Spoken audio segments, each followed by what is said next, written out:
you know just how time-consuming it can be searching for royalty.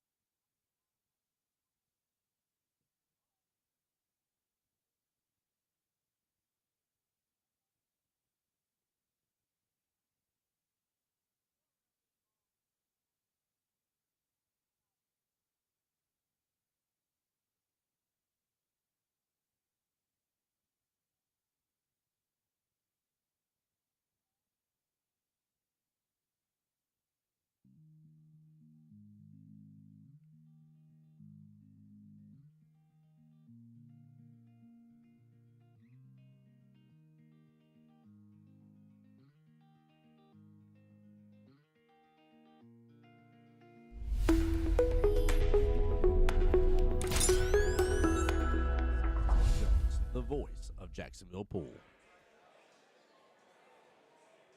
What's up, everyone? This is wrong screen. This is Tim Jones, the voice of Jacksonville Pool, here at my home location in Jacksonville APA. Welcome back to the live stream here. I'm joined by none other than Mr. J Money, Justin Lamont. What's up, brother? What's up, guys? How you doing, sir? I'm doing good. How about yourself? Doing very well, my friend. Thank you for asking here. Let me get the score reset here.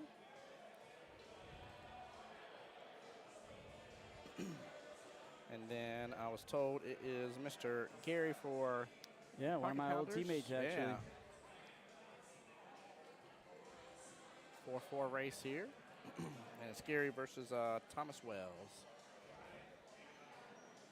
Should be a pretty good matchup. Even race. Yeah, I think so. We've seen this kind of throw as a very common throw. This is start with fours is very typical, I would say. Yeah, it's a good idea. You know, throw out a mid-rank there, and, you know, if you win, then you can play a low rank. If you lose, you can play another mid-rank or a higher rank. A little bit of a sideways leg for Gary. Still won it, though.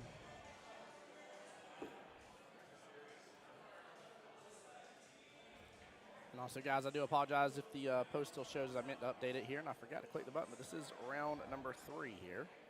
The final round of the day. We'll be back tomorrow at noon. It looks like Gary won the lag there. Nicely done. We'll have this over here next to us so that we can change our camera views when we want to. That's all you gotta do. Just touch the screen wherever you want. There you go. That's some pretty cool technology for you. It's pretty snazzy. Pretty snazzy.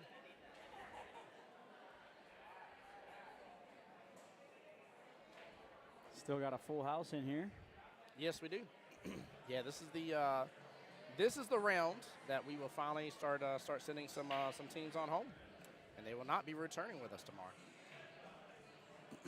So this is a one-loss side brackets, and if I remember correctly, based on the brackets too, tomorrow is single elimination now at this point as well. Yeah, everything from here on out. Yep.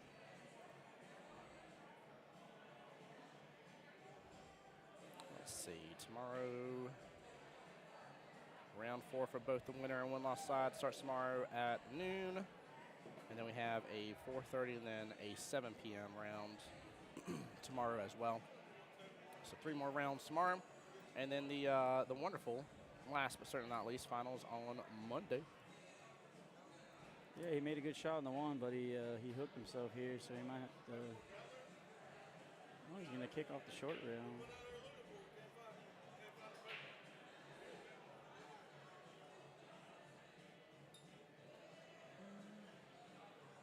He had the right idea on that. He definitely needed the angle to shorten up, but it just shortened up straight to the 8-ball instead. I don't know if I would have went that way originally, but.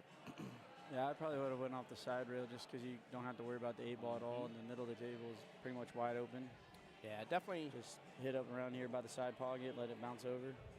And I definitely agree. It's way too early to go and use that timeout at this point. Right. I'm such a fan of using them, but. Yeah, it's different when you're in league or tournament. You only get one in tournament, so you got to be a little bit more cautious when it comes to a timeout. That you do. Tough start here for Gary. Missed the ball in hand. Yeah, he was shooting at the down towards the bottom left. I don't know. Got a nice little bump there. He needs to come off the rail. It's not going to stick on it for him. He's going to have to play a little bank shot here. So no 9-ball teams for you in the tournament, Tim? Nope. So what happened? See, what had happened was the teams I was on originally during the second to the last session of last year, which was my Wednesday night. I left, started my own team on Monday. Then also joined up Tuesday team. Tuesday team, we had just way too many new people for much of anything to really even be successful in playoffs. You saw that. But no, my Monday team is just didn't have enough time of being together really, really get things rolling. There's always next year, right? Oh yeah, most definitely, and we're already on a great track as well. Good.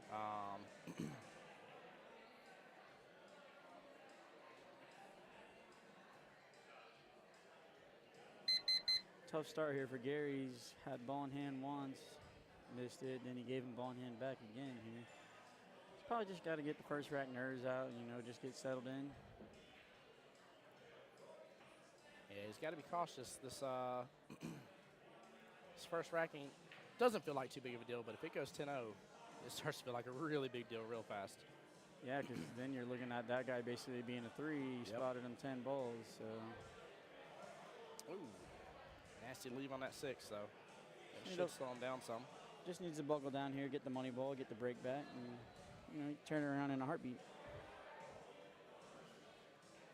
Yeah, Gary definitely has that capability for sure. So now I'm trying to think. Maybe I need to look here again. I don't know which round did they just play. Do you know by chance, Justin, if they just got done playing this previous round, or were they here this morning? Will's team played just the previous round. They played so good and they lost. I'm not sure about Smoke and Q.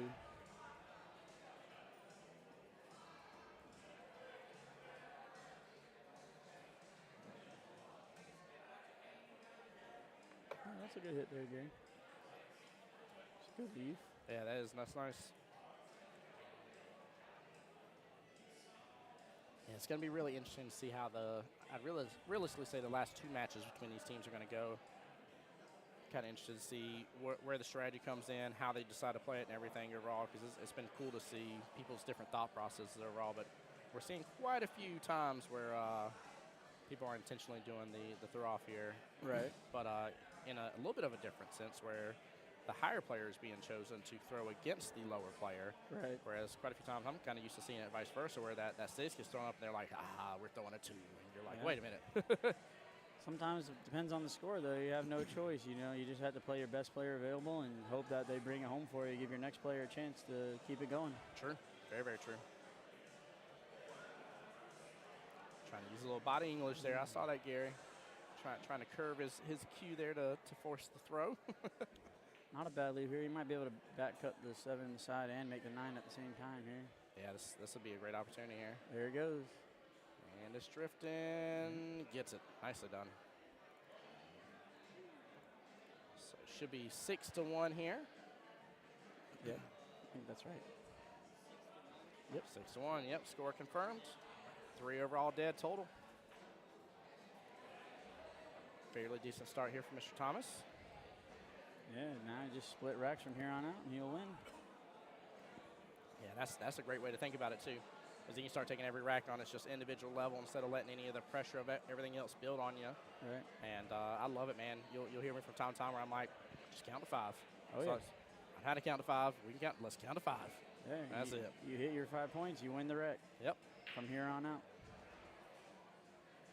Very solid break. You made 2 on the break. Golly. Well, he needs 3 more. Yeah, right? Exactly. Oh, man. Strategy's already working well for him. Exactly.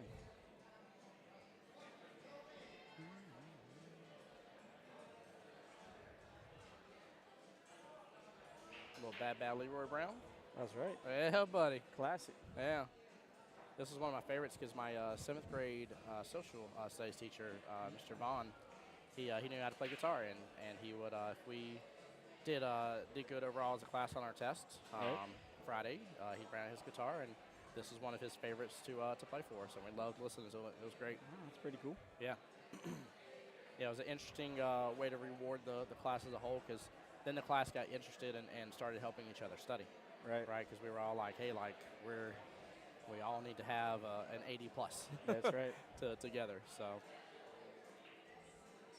It's Took a nice shot on the one ball there for Gary. He's got a good shot on the 3 here. A little bit of distance. He might be able to cut this in the side, though. He could play out the 7 as well, too, if he doesn't cut it enough. Yeah, very true. Looks like he's trying to back. Oh, he went for the combo. It looked Oh, like. okay. Yeah. Oh, wow. Look at the lead, too. Ooh. Wow. That's a little bad Leroy Brown right there. That's right. Goodness gracious. I wouldn't want to shoot this ball.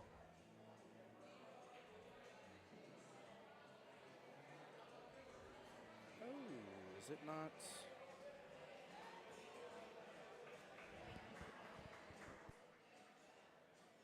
Guys, give me just a moment here. Not a problem, Justin.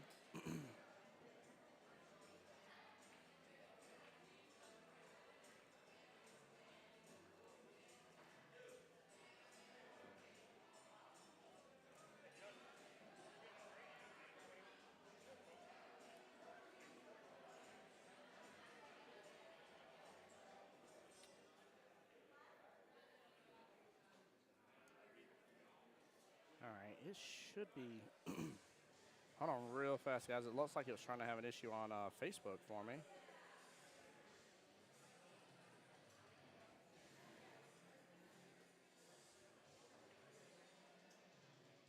Guys, y'all can see me on Facebook and stuff, right? I know it accidentally said round 2 on it instead of round 3, but yeah, it definitely shows here. Okay. I don't know why it was wanting to act a little silly there, but should be live now, guys. Get on that Facebook, hit the share button for us as well.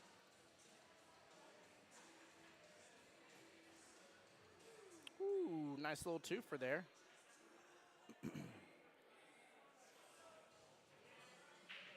Thomas up 11-3 right now.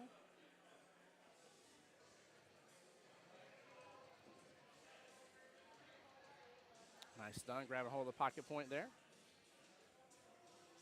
Thomas with a great opportunity here to make it 14-3. 3 dead balls overall from the previous rack, if so. Good speed and a good out. Nicely done. Very well played. What up, Matt? How you doing, brother? Good. Good to be here. Yeah, good to have you. Good to have you. Landon, we already got a couple people today, buddy. Feel free to check back tomorrow, but between Justin, Matt, and then I know Mr. Willie Moscone there asked to be in here as well, so they may be trading off a little bit in between the players. We already got several people lined up for tonight at least.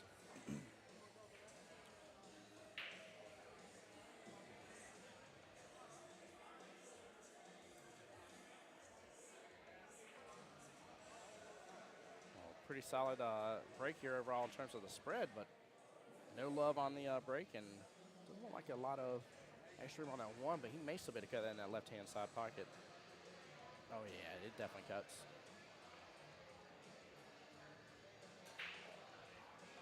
Woo, nicely done. So, Matt, what you been up to today, bud? Shooting, played pretty good today. Yeah? And then I'm assuming y'all come back at noon tomorrow.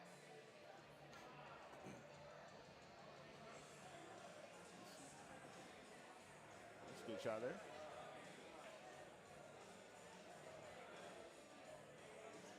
Landon, I said for tonight we already got people, but for tomorrow there may be some opportunity. Man, nicely done. Good smooth stroke here. Honestly, I think in Gary's view too as well, it was very important to pick up that next point, and I know he wasn't going to have a lot to do with the 5 without doing a lot extra on that 4. So, ooh, don't go with that side pocket. Come on.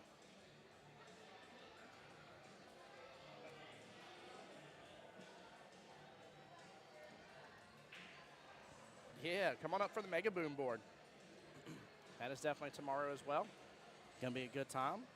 And then for those that weren't here today, y'all missed it. Predator was in the house, hanging out, selling some stuff. Also, we have Marianne on station here with all the wonderful APA swag there for you. And what a bank! Goodness gracious. But yeah, Marianne was over here. We had Nick as well in the back. Nick was handling some tips and cue repair. So we've had a pretty jam-packed day with a lot of people on site here. It's been kind of like a little expo to an extent. It's been nice. I know it isn't something that can always happen, but getting to have a main core manufacturer and somebody that promotes the snot out of billiards, such as Predator, here live on location was actually a real good treat. So, Gary swinging that a little hard here, caused the scratch in that bottom side pocket. 16:24 left in the race. Yeah. Matchup number 1. Predator has some nice cues out there today. Yeah. What was really cool was Miss Jackie was on stream. She was talking about the fact that even if she didn't have something that you wanted, they get it ordered and have it to you by Tuesday and drop it off here. Nice. I was like, wow. I was like, imagine if you're looking for a new cue, you play League, and you're like, well, I'm not going to be up there for League anyways, so I'll just be up there at League and get my new cue, go and order it. I was like, I like that. It's really fun. Especially because I don't know how much time they had to kind of pop up that little shop. So I don't know if this was last minute or something they've been playing for a couple weeks, but they did good. Gave out some bags as well. That was nice of them. And honestly, this pool hall, only one I know of in Jacksonville. I could be wrong, but so far I haven't seen Predator tables elsewhere. And if I remember correctly, I think, Chief, I know he said something on stream, but I believe he said some 9-foot Predators were coming too. I don't want to misspeak on that, but he talked about during the 8-ball World Qualifier while we were on the live stream. So I know it's okay to talk about because he announced it to the world then. Yes. But I just don't remember for sure if it was 9-footers. You want to say?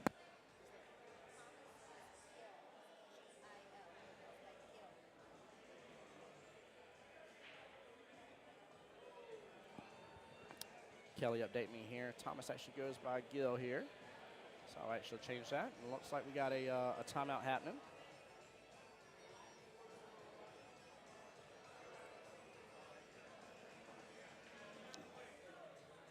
I actually like this timeout here. I know it may seem simple, but no reason not to talk them through it. Just make sure these are 3 big points. That could make it 16-10. The overall split there, which actually I am for sure. No, that was a dead ball, right?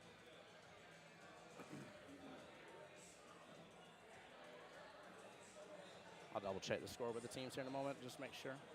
Sorry, I was talking to Kelly for a moment. Oh, small miss right there. Tell you, Gary has got to get down pat though. I just noticed a lot of his extra body English, where he's trying to make what he knows needs to happen to the ball happen, but instead of using his cue to do the work, he's swinging his arm a little bit by the luck of it. Oh, gonna go past that side pocket and open up for opportunity on the top left-hand corner. Any exciting matches today? I was playing, so I was stuck in the corner. Gwen almost 20-0'd Sunny, and she needed to really put Christian's Angels back into it, and it was massive. It was really, really fun. I feel bad for Sonny, but even Sonny celebrated when he got it down to a 19-1 because he was like, man, I'm just basically being a professional racker here, and I mean, he was trying.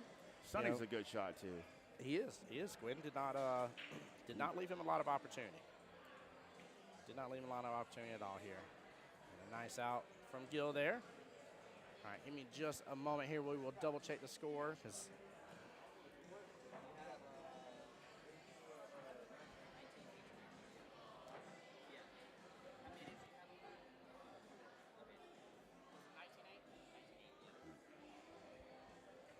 yeah, so it wasn't a dead ball. It's the ball went to Gil there. 19-8 is the confirmed score. But yeah, that was one of the exciting ones because round 1 was a little bit of a shutout here, and round 2 almost started like appearing the exact same order to where the other team was up 2 games to nothing. It was like I think it was like 36-4 or something. It was up there. It was up there. I'll have to pull it up again to remember here. My brain's a little shot right now, but Gwen's win really brought it back into perspective there for him. And we had a good sudden death match where Brian went up against Naomi, and Brian, like Naomi, made one for sure critical error, and she tried to do a kick shot, missed it quite a bit, and unfortunately with that, she gave him ball in hand, and Brian started running the mess out of everything.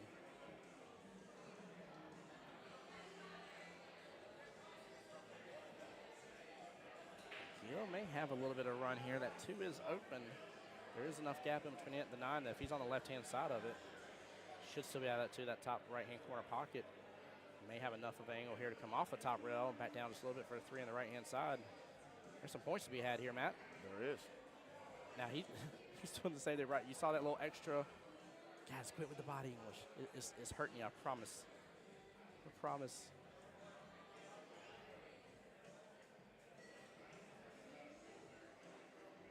And Chad, I appreciate everybody for sticking around throughout the day with us. Oh, get some love off the 3 there on the side pocket.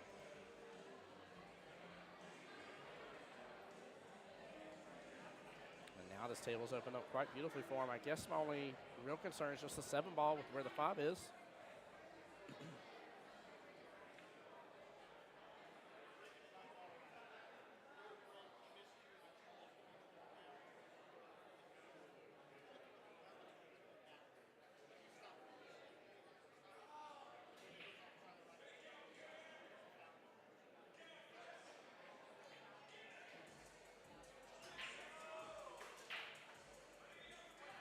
Good try there.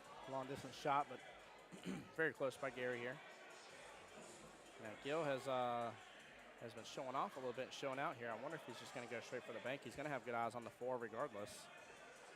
I feel like the bank's open a little bit. It might be a little short, but I can let it open up just a tiny bit here. What you think about that, Matt? Well, let's see if he's a dog lover or not. Yeah, the bank. Yeah, bank's like probably a 2-way. So if he even gets it,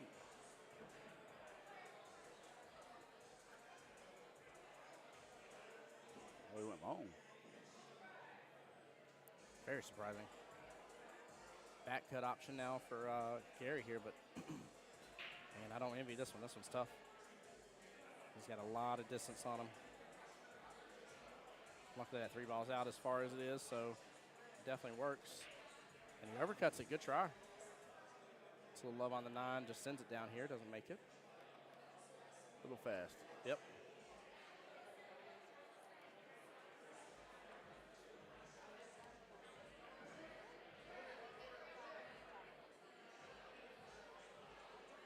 It's one thing I noticed about these tables on the bank shots, they play a little short, so you got to accommodate for it. Yeah, you gotta let them develop. It'll really shorten up. They'll even get a little wonky to the look of it to an extent. Oh, and ball in hand. Might be the opportunity. Yeah. Let's see here. 5 points to the left on the table could potentially make it 22-14. That'd be a good little run here, especially if he can control the break. Take the 5 top left, roll up just a little bit. 7 top right, go on back for the 8 top left. Come back down here for the 9 bottom left here. Oh, take a timeout with him. Yep, there it is. The moment he lined that up here, there's a way easier path here of least resistance, I would say. Not say you can't go this way if the 7, let's see here. Can't see from his point of view. But if the 7 goes by. Just roll the 5 up a little bit. Yeah. 7, 8, it's. Yep. You don't even got to be perfect on these shots. No. It's going to be there. No, because even if he's off to where he sends the cue ball, like let's say he rolls up a little too far and he's going to send the cue ball down this way. I mean, he's still got to hit on the 8 to where it's going to send the cue ball back down table regardless. I mean, he's got plenty of room for opportunity here. And like you said, he ain't got to be perfect. He just ain't got to follow up that much. No. Let's still make it happen. Back cut it now. I'm a little worried about the scratch potential of this shot. Good shot. Good try.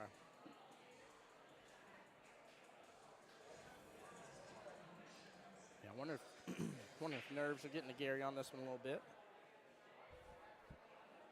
I always try to tell people when they're playing first here, just try to take it with a grain of salt here at this point.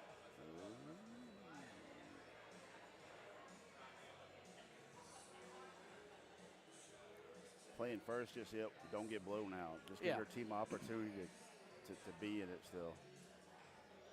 Yeah, 14, like losing 6 to 14, for instance, is nothing crazy. Not saying it's what you want to do, but I'd say anything less than a 15.5 doesn't feel so bad one way or the other. 15.5 is when it starts to hurt a little bit. I always think in my head, because of math, I'm like, man, I was like, they got a 3x on us. I'm like, I hate that. Oh.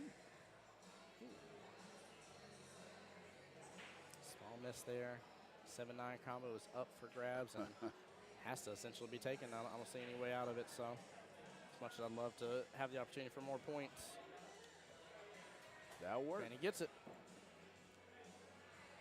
All right, wait for score confirmation here, but at 22-12 with 4 total dead.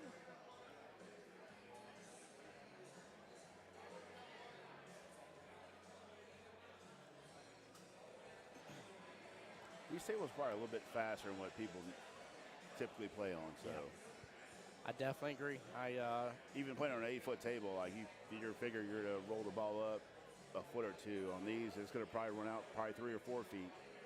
So you got to adjust for it. Yes, you do. Yeah, somebody in chat even said that too. They were like, "Are they shooting fast or tables fastest?" Tables are definitely fastest. They are shooting fast too. We had two opponents that were already just going at it pretty quickly with their speed. But I was like, regardless, even if they weren't, I said it's still going to appear fast to you no matter what. So.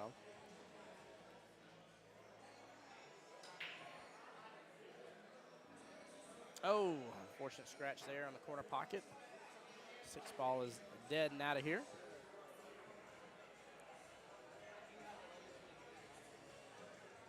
One and 2 in great position here. Might be a little tough to finagle something for the 3 because where the 2 is, and the 4 and 9 kind of playing blocker there. But you can get 2 very, very important points here.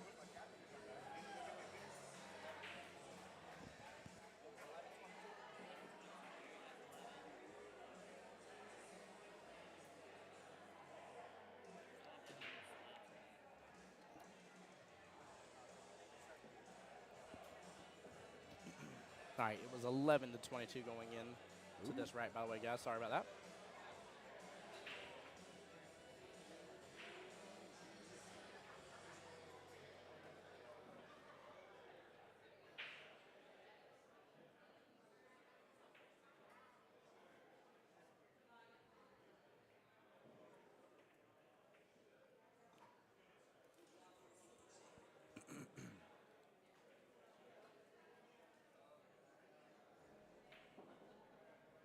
He's banking it. Oh, going for the combo.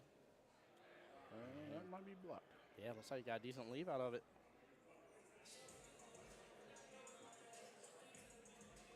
I thought that ball went top right. He should have taken a better look at it. Yep. Yeah, I felt like he shot that pretty fast. Hey, there's Cheyenne. He's back over here. Ball in hand like that. Gil signals over there to Gary, letting him know.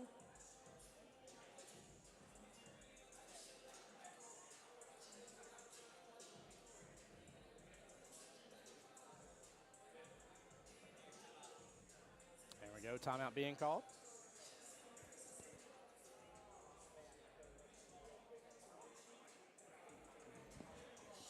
Guys, I'm going to step away for just a quick second here, leave you in Kelly and Matt's hands for just a moment, guys. Right back. Hey, Matt. Oh, nope. Matt's gone too. Okay. I said, hey, Matt, and you took your headphones off. Now, got it. Oh. You turn the volume down? Huh? You turn the volume down? No, I didn't.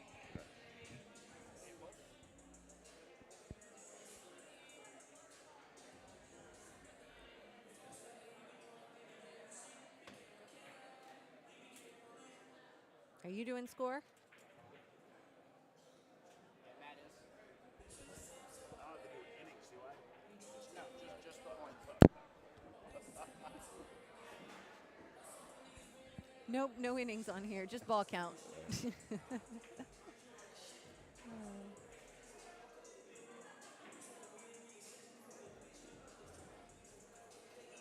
Gil's been putting together a good match, huh?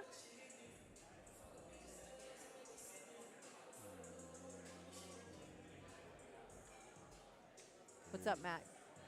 I'm on live now. I had to like read some wires. Like I keep saying things to you, and I don't think you know I'm talking to you. And you're the hear only one anything. that can hear me. I couldn't hear anything. Oh, you couldn't hear anything in your headphones? No, I had to like readjust the wires. Oh, Good shot there, good I shot. literally kept saying things to you, and it was just like silence. I was like, oh, okay. No, wasn't ignoring you. Oh.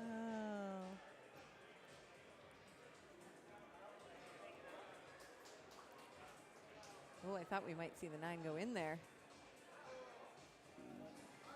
Just the right speed to leave it for Gary there.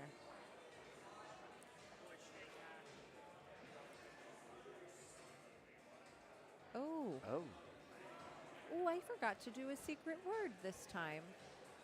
Hey, guys, while Tim's not here, I'm having some trouble thinking of a secret word. Can you guys, like, give them to me? And I don't know, maybe he won't see the comments.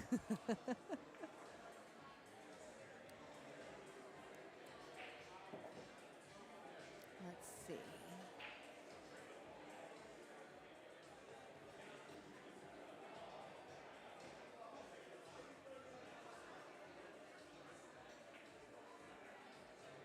So, Matt, are you on a team in it? actually, I played very well today. You did. And you guys aren't playing this round then? No, we have we don't play till tomorrow morning. Tomorrow at noon. I didn't know that. Now I know. I can sleep in. Tomorrow at noon. Yep, you can sleep in. No need to do late nights and early mornings. That was the whole goal with making some schedule changes, is make it more comfortable for everybody.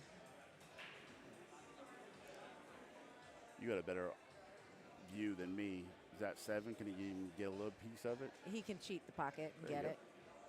Yeah, I mean, it's a slim slice, but he definitely has it. I don't know who this is given a timeout with him. I do not know. Yeah, I don't recall his name.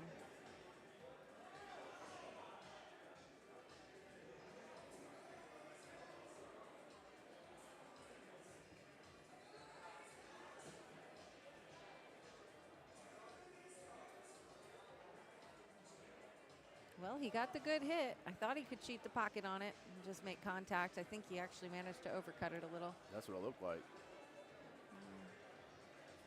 And actually, the lead worked out pretty well, too, so I wouldn't be that upset about that. Let's see what this... Ooh, I thought he had it. So we got Gary here, who's a 4. Where he currently sits, he's at 3 points. He needs to get up to 15 balls. That's not right. Gary hit the 7. He just put it ball in hand.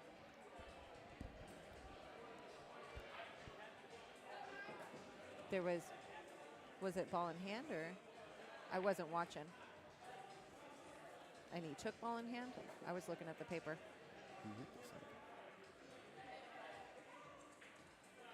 Well, See, so it that's- has moved on. That was another 4 points there for Gil. And we'll get a score check, but that might put Gil 30-12, just one one ball. away. Yep, score check is verified. It is 30-12. So Gil just needs to make one on the break to bring it home for the team. And if Gil does get that one on the break for the team, then it will be a 17-3 win. That's a pretty good win. Let's see if Gil puts some age into it. There you go. You need one ball. One ball. Let's see what he comes up with here. Oh, the 3 ball almost went.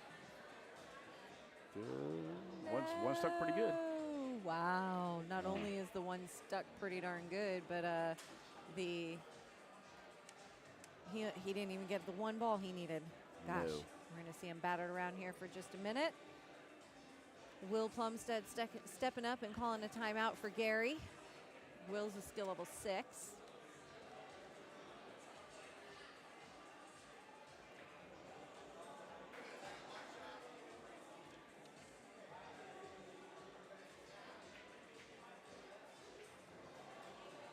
This is a hard hit. It's very hard. You got to go. 2 rails.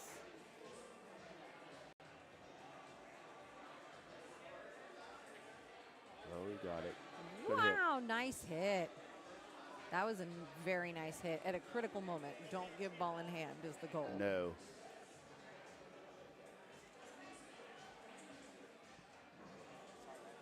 Oh, you're fine.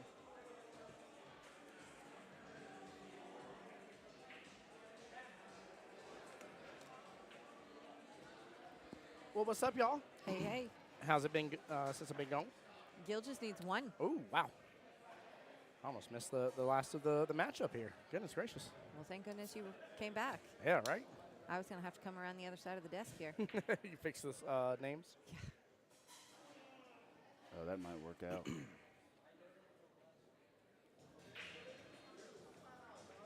Man, Gil has really ran away with this one. Yes. What does 12 points put Gary to? I'm sure y'all already said it. Yes. I see on the score sheet. 3. Yeah. 17 That's to tough. 3 right now. He's got to get all the way to 15 to pick up that next point. That is very tough.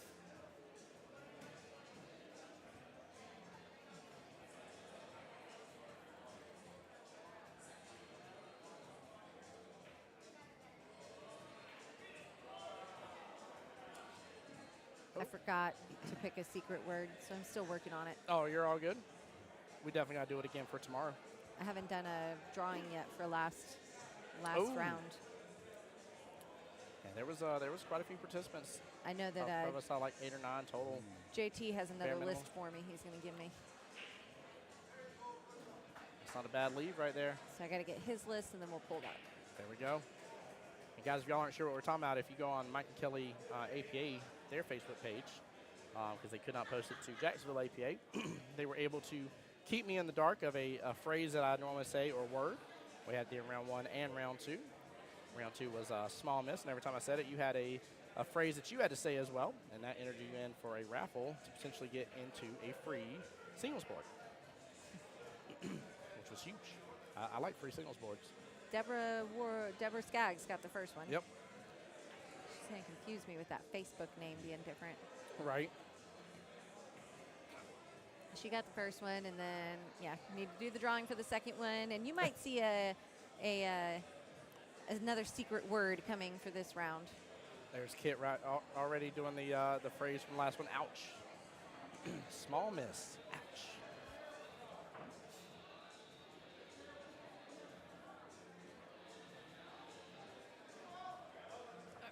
I have the little carom here.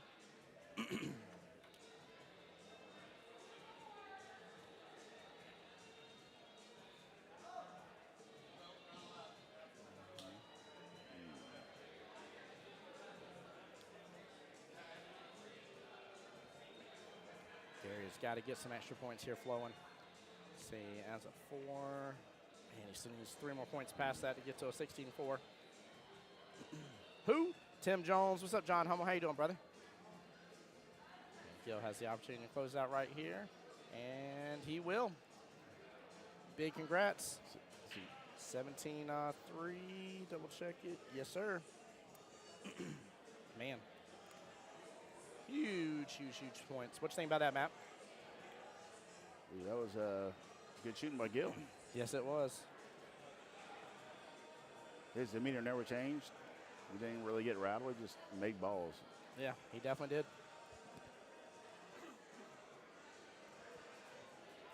And guys, I do apologize. My voice is starting to act up a little bit here. All right. Well, I think well, I'm trying to actually remember now who put up first. I do not remember. Let me ask Will here.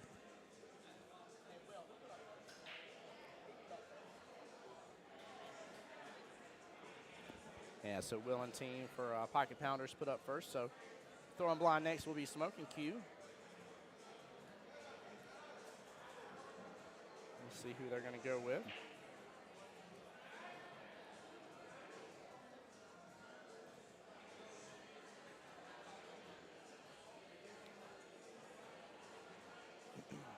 I would assume probably another low to mid now. Team Smoking Q does only have Cheyenne as their highest at a 6, along with Timothy as a 6. And the rest are Eric and Richard as 5s.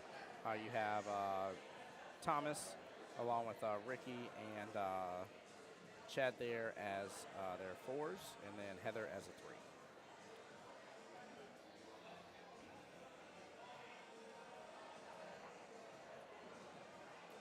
Now, if you're pocket pounders, what you have to do is you got to get a win.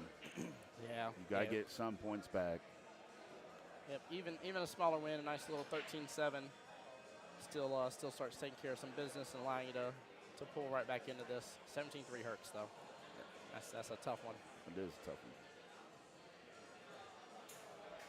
Guys, while we are waiting on them to let us know, don't forget, here's some of your final opportunities here to qualify for the fall regionals coming up here. We do have the Mega Boom tomorrow, 5 p.m. here, live at 9 Ball Heaven, and which, if we get a full field, 6 will qualify for regionals, and it's only $25 per player. It's one of your best chances, best opportunities here. I will tell you the way they normally line it up is they go in order of skill level. So if you get done sooner, rather than towards the back half of that matchup, far more likely you will stay in range of your skill level and be with like skill level people. Now, if you keep missing your opportunity, once it gets down to that nitty-gritty and that last 6 person, you could be going up against a higher skill level 9 or something like that may not, you may not like as much. Not to say you can't win. No. The bracket's there and the handicap is there for a reason, but it definitely becomes tougher. I'll say that much. So make sure to take advantage of those opportunities coming up. We were showing this shot off from Keith earlier. It's replaying it anytime I bring this scene live here. Keith doing a nice draw shot earlier with a little bump off the floor, getting perfect shape. He's running good on that rack. He's a good shot. Yes. Robert says, good job to Gil. Good job indeed here. I don't know. I see Will with a cue.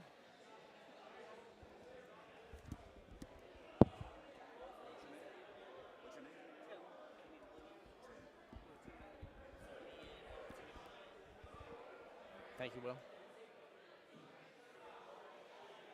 All right, this is going to be an interesting matchup. Throwing some of the high skill levels. Both of these guys are 6s. Let's get the team updated here. There we go.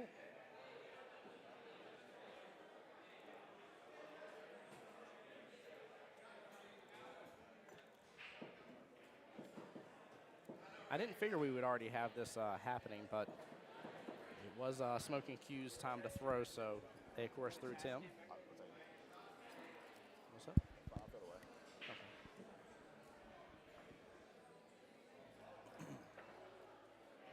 So Will and team may have felt the need to respond in kind against another 6, but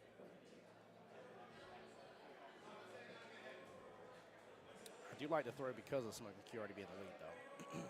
But I also thought, I don't know, I kind of figured with them being the lead, I would have maybe thrown a little bit lower.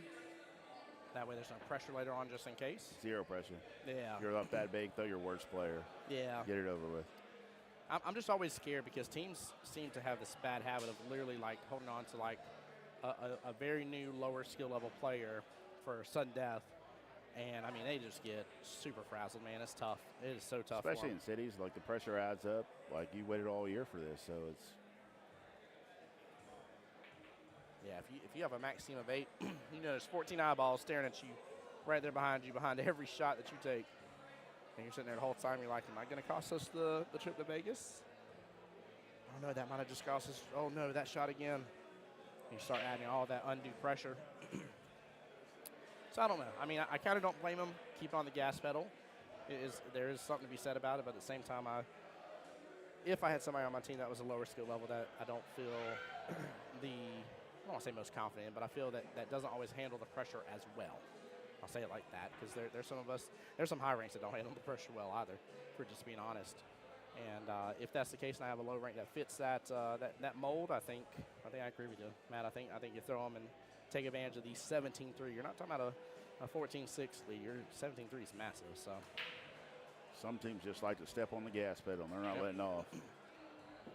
What we saw with City's 8-ball, it came back to bite them at least once.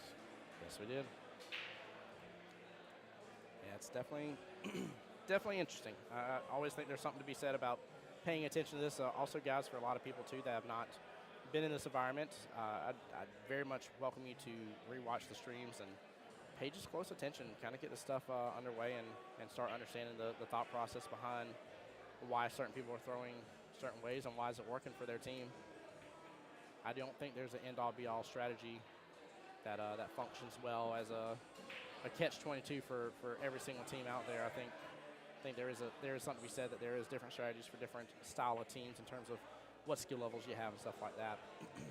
But some teams are so consistent, they'll throw the same lineup 1 through 5. yes, they will. Sometimes you got to get outside the box to pull you in that direction to get you another win.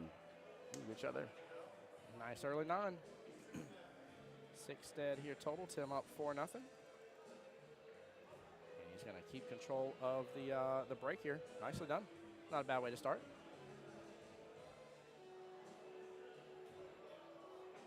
And guys, I don't know if they're going to do it again for tomorrow, because obviously we won't know all the teams involved for tomorrow's first stream, but I would like to encourage you that if you enjoyed voting for the first stream table today, that you definitely let Mike and Kelly know and tell them how much you appreciate that. Make sure you thank them for the live stream too. Mike and Kelly, put forth a lot of time, money, and effort towards this. They do hire me for this. I've had some people ask me that before. I am hired for this position. Worth every penny, Tim. I appreciate it, brother. I appreciate it, man. It means a lot. I don't always know what I'll have outside of Jacksonville for jobs, although I've been blessed. That blessing could go away one day. So I always try to make sure and tell them thank you, and I appreciate it so much knowing that, I got local events. It's nice to not always have to drive 4 hours, and sometimes it's fun to drive 4 and 5 hours and go to some crazy different places I've never been to before, or in a major case, getting to go to a completely different country. That door would have never opened without Mike and Kelly. That was a funny situation how Montreal came to be. So Tim remaining in control here, has good eyes on the 1 and could have good shape on the 2 here. You need to let it fly a little bit, but I think he got it good. He's past that 5, and I think I would have let it go a little bit. Maybe use a hair of outside there on that shot too, but he's got eyes on it at least. And honestly, every single point is just making things more pressure is being added to Will. Will's a team captain. I've been in this position before, and this is one of those situations. Will hasn't even had a chance at the table, but he's feeling every bit of more pressure for every single point that Tim puts on because of the 17-3 loss. As a captain, you want to reverse that so badly. So.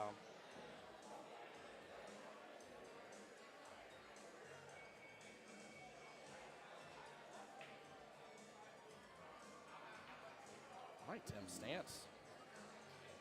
All thing he did there was he tried to force a little too much, but overall, I think he's got a pretty firm bridge, a good stance here.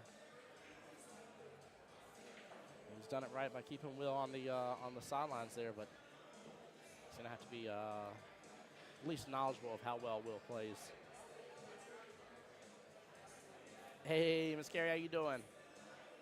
Carrie says, smoking cues indeed here in the house. And Will is on the board.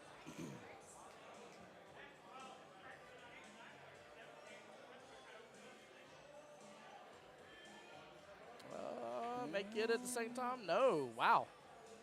I'm a little shocked. I'm a little shocked. Cheyenne giving Gil a good fist up there and said, smoking. Very nice done, celebrating Gil's huge win just a moment ago.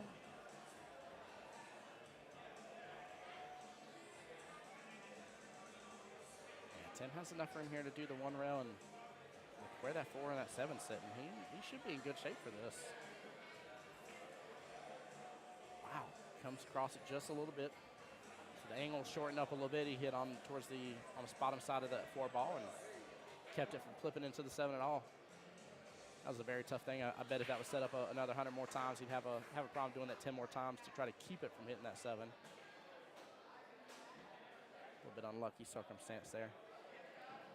But not a bad leave out of it. Will in a tough position, force it on top of the key ball almost. He's got a little gap there. Just so hard. You Two can hide. You fingers. can hide a ball better on an 8-foot table. Even a 9-foot table, 7-foot tables, you really can't hide that ball. That's very true. Very true. Great shot.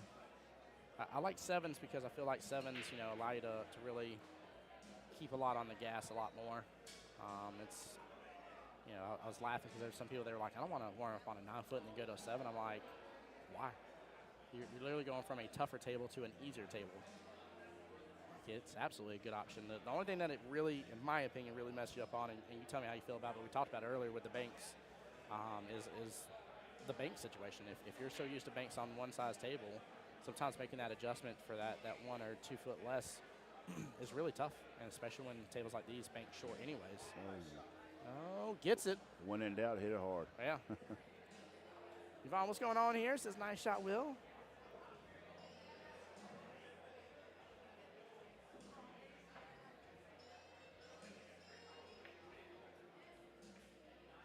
And my dear, oh.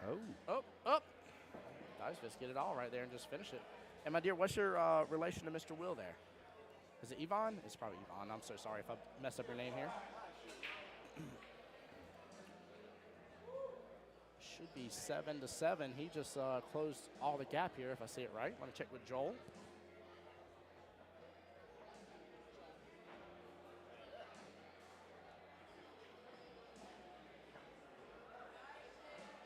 Seven indeed here.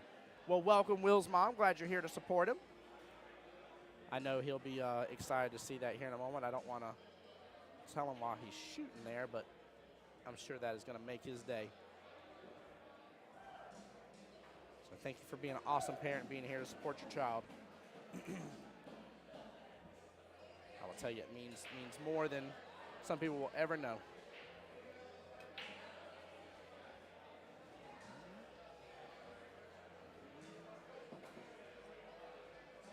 Four's going to roll close over here. Really good break. 2 on the break there. And Will with the first opportunity now to take the lead. Hey, Mr. Bill's in the chat too. Let's go.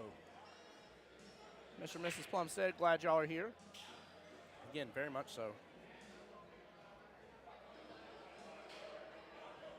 I just don't know if that will bother him one way or the other here, positively or negatively, to know he's got some family eyes watching. So I don't want to be like, hey, your mom and dad are in stream.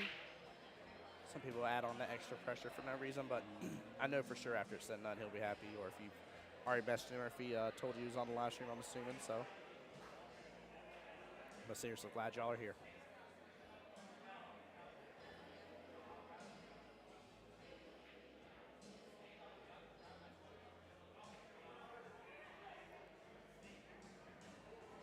I see Kelly holding a little baby over there now. I wonder whose baby she's got.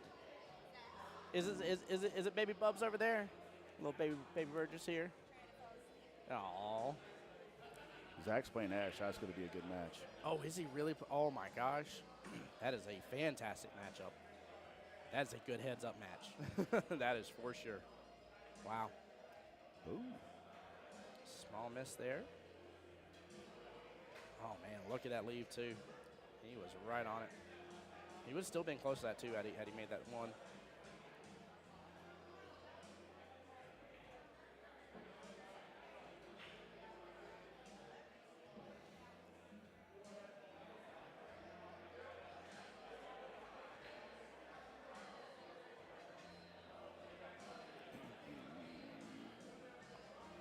I don't think you can still see it now.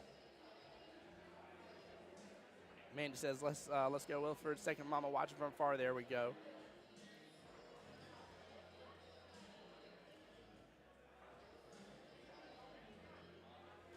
He's just going to have to clip the side of it. Oh, no, he can see plenty of it.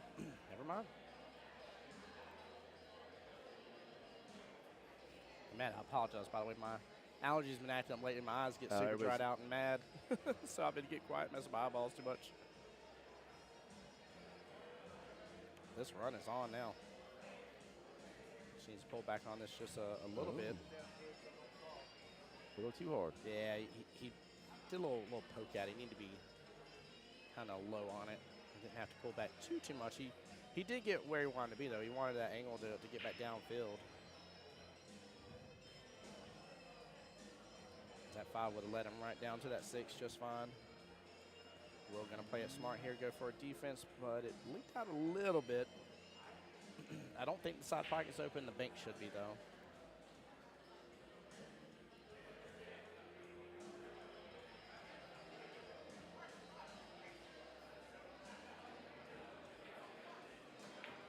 Guys, for anybody just tuning in here, this is matchup number 2 for the final round of the night here. We will be back live tomorrow at 12. Are Kelly and them going to do the vote? I don't know if they're going to do another vote for tomorrow or not. I'm not sure if they, I don't know if they're going to have enough time, to be honest with you. Might be a little tough to get some people out there to go through it since it starts at noon. And they won't know, I mean, realistically, until all this is done, they won't know what teams, unless they're for sure just going to put a winner side match on it. If they're going to for sure do a winner side match, they could do a vote right now, but oh no. Big opportunity for Real to capitalize on this. How you playing this, Matt? What you doing here, brother? I don't know if he's going to draw that ball back, come off the rail. I almost wonder if he can essentially 2 to 3 rail it, kind of being, ooh, there's my magical draw in there. But kind of being at a little bit of an angle. Yeah, he's going to be closer to it than what I would. Yeah, he's going to draw it back. Yeah, it should hopefully come off and back on down and over will be the goal there. Look at that. Almost like I know what I'm doing here. If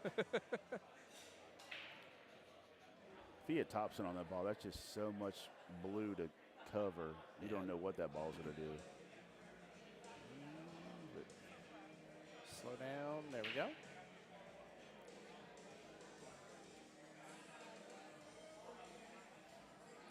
Well, the only problem with this is Tim is not fearful of doing the bank shots. And it looks like it may be open a little bit, which may work out better on this table because we talked about it banking short. So he's got to kind of stab at it, if so, to shorten the angle up to where it needs to be. Oh, he went long. He went long, yeah. Oh, that was my only fear of going long. Oh, man, I do that too much. I do that too much myself. It happened to me this past week. I did that exact same shot. I was like, I'm going to go long, let it open up a wide. I was like, it'll be a two-way, and if I miss, it'll sit up against that top short rail for me.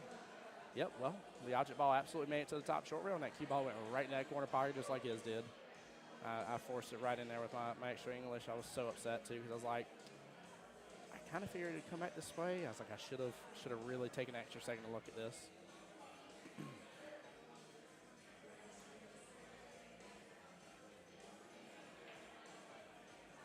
This is where you get to the next level. Mm-hmm. Do you make that 7, play a defense on the 8, or do you try to make the 7 and get shape on the 8? See, I think I'm going to focus on making and just defense the 8. I don't really feel like I can. I feel like I do too much to try to get shape here. Oh, it's going to drift so close to that corner.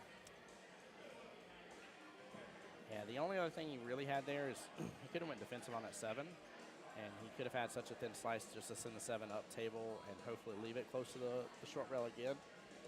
But he was in a little bit of predicament to try to do something. But if I was going to try to go for the 8 afterwards, I would have done a lot of force follow. But I just feel like I don't know. I feel like I overcook him a little bit, you know? Will was trying to put that 7 on the 8. Yeah. He just overhit it. Yeah, I feel like in my shots, anytime I try to do too much force follow, I'm burning it like a bad baked potato in the oven. These rails too. Some of them, like, they're out there. That's like a trampoline. Yep.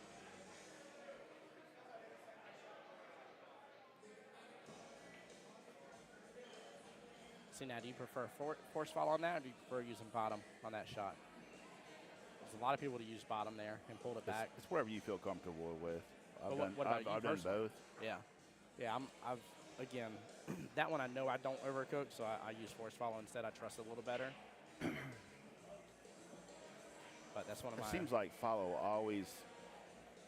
The English is always a grab on a top shot versus a bottom shot. You might like hit a stun shot versus trying to draw that ball back, and it's 13-11, perfect. All right, see you in just a moment, Matt. Appreciate you, bud. Oh, here, I got you. Yeah, I definitely agree, guys. I'd love to know too if y'all saw the 8-ball to the 9 shot. Are y'all somebody that prefers to do force follow and use some top there and go around like he did, which I personally would prefer on that shot, or do y'all like to use bottom, pull back on it, and take the 9 in the same top right-hand corner pocket? It is almost a tomato. It's one of those shots I get people literally just commenting for days if I post that on Facebook as for what the quote-unquote right way to do it. It would literally just be a giant split behind it, but I don't know. I definitely agree. I think force follow grabs a little better. Overall, I think Matt kind of hit the nail on the head. I think with bottom, he may end up doing because if he stunned where that 8 was, he was going to leave himself a tougher shot on the 9.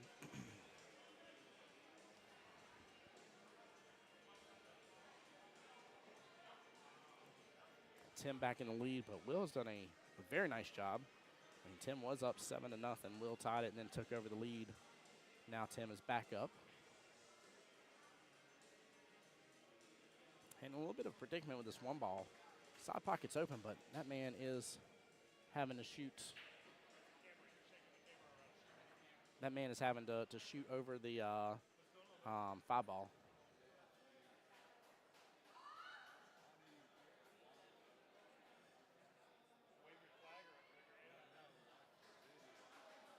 Go to Jacksonville APA on Facebook or on YouTube, and we're live on there.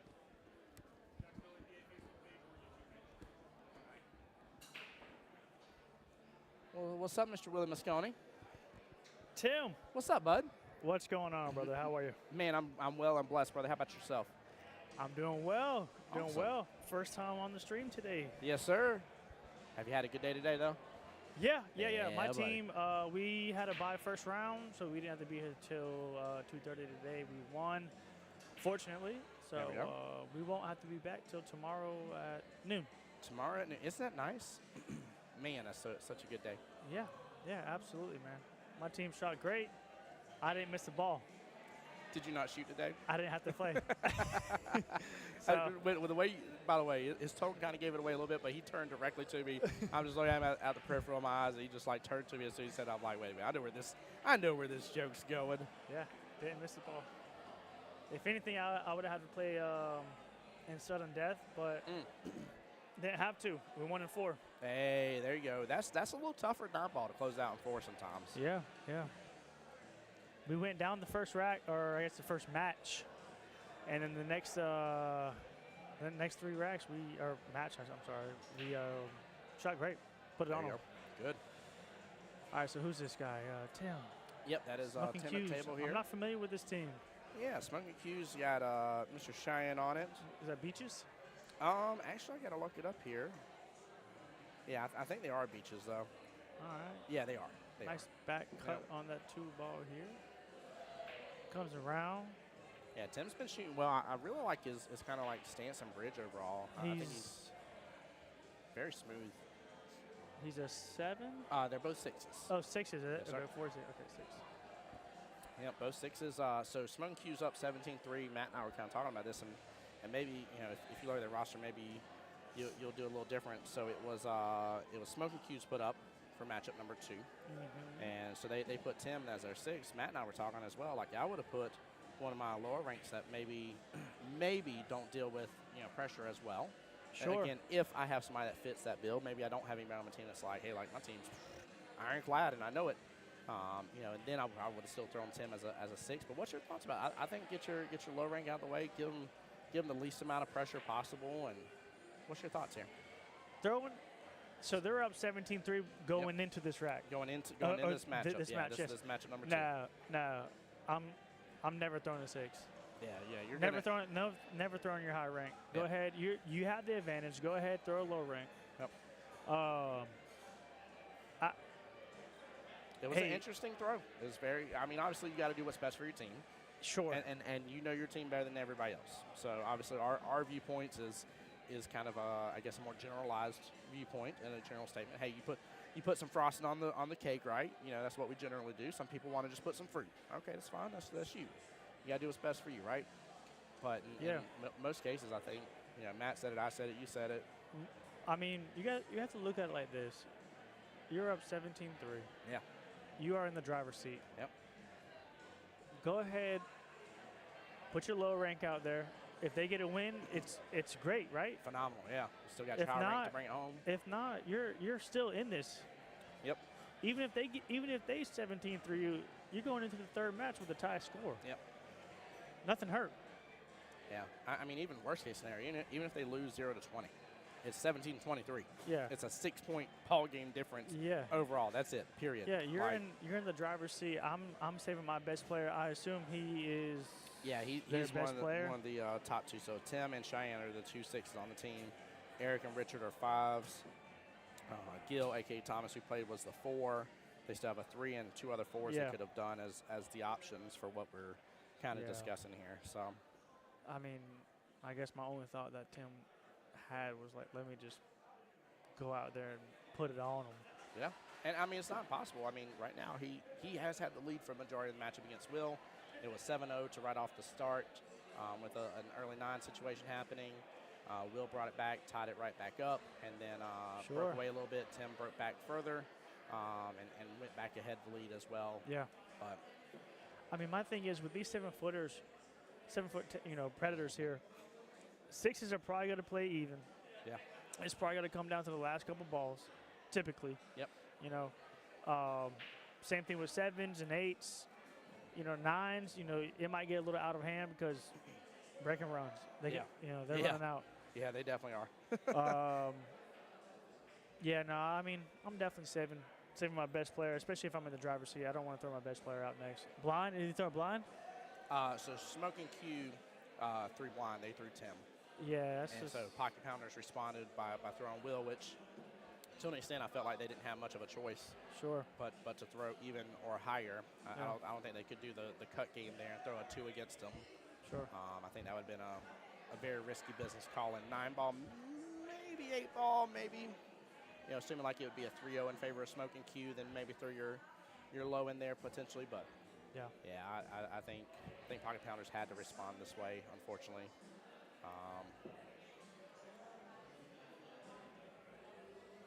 Yeah. You got to play it out. Play it out. Definitely missing one. We should be okay here. He didn't cut it enough. That's tough. You got Yes, to make it that is. ball. Yep. I see him beat himself up a little bit over it. Got to make that ball. You make that ball, you're back in it because you probably got to make the 8 and possibly 9. But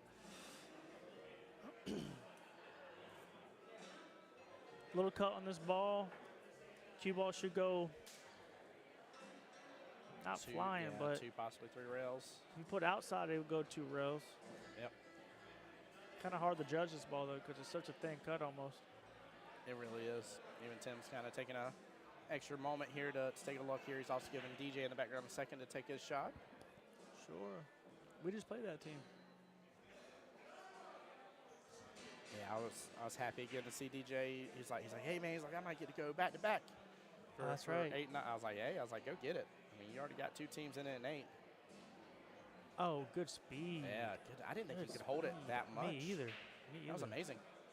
That's Drop. why I automatically assumed the 2 rails potentially. Just draw this ball back a little bit. You're out. Yeah. Wow. Just don't pop up on it. He did this earlier where he popped up trying to do a draw shot. Gotta stay low. Doesn't look like he's.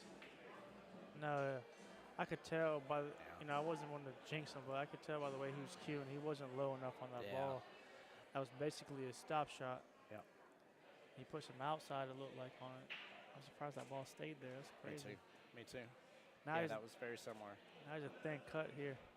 He's got an amazing stroke otherwise. Like that Oh, would be good shot. the only thing if I have to nitpick something on him, his draw ability is the thing that I would say is holding him back the most, because that's what you just saw right there.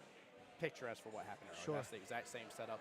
Sure. Let me double check the score here, but yeah, it's low, and I've even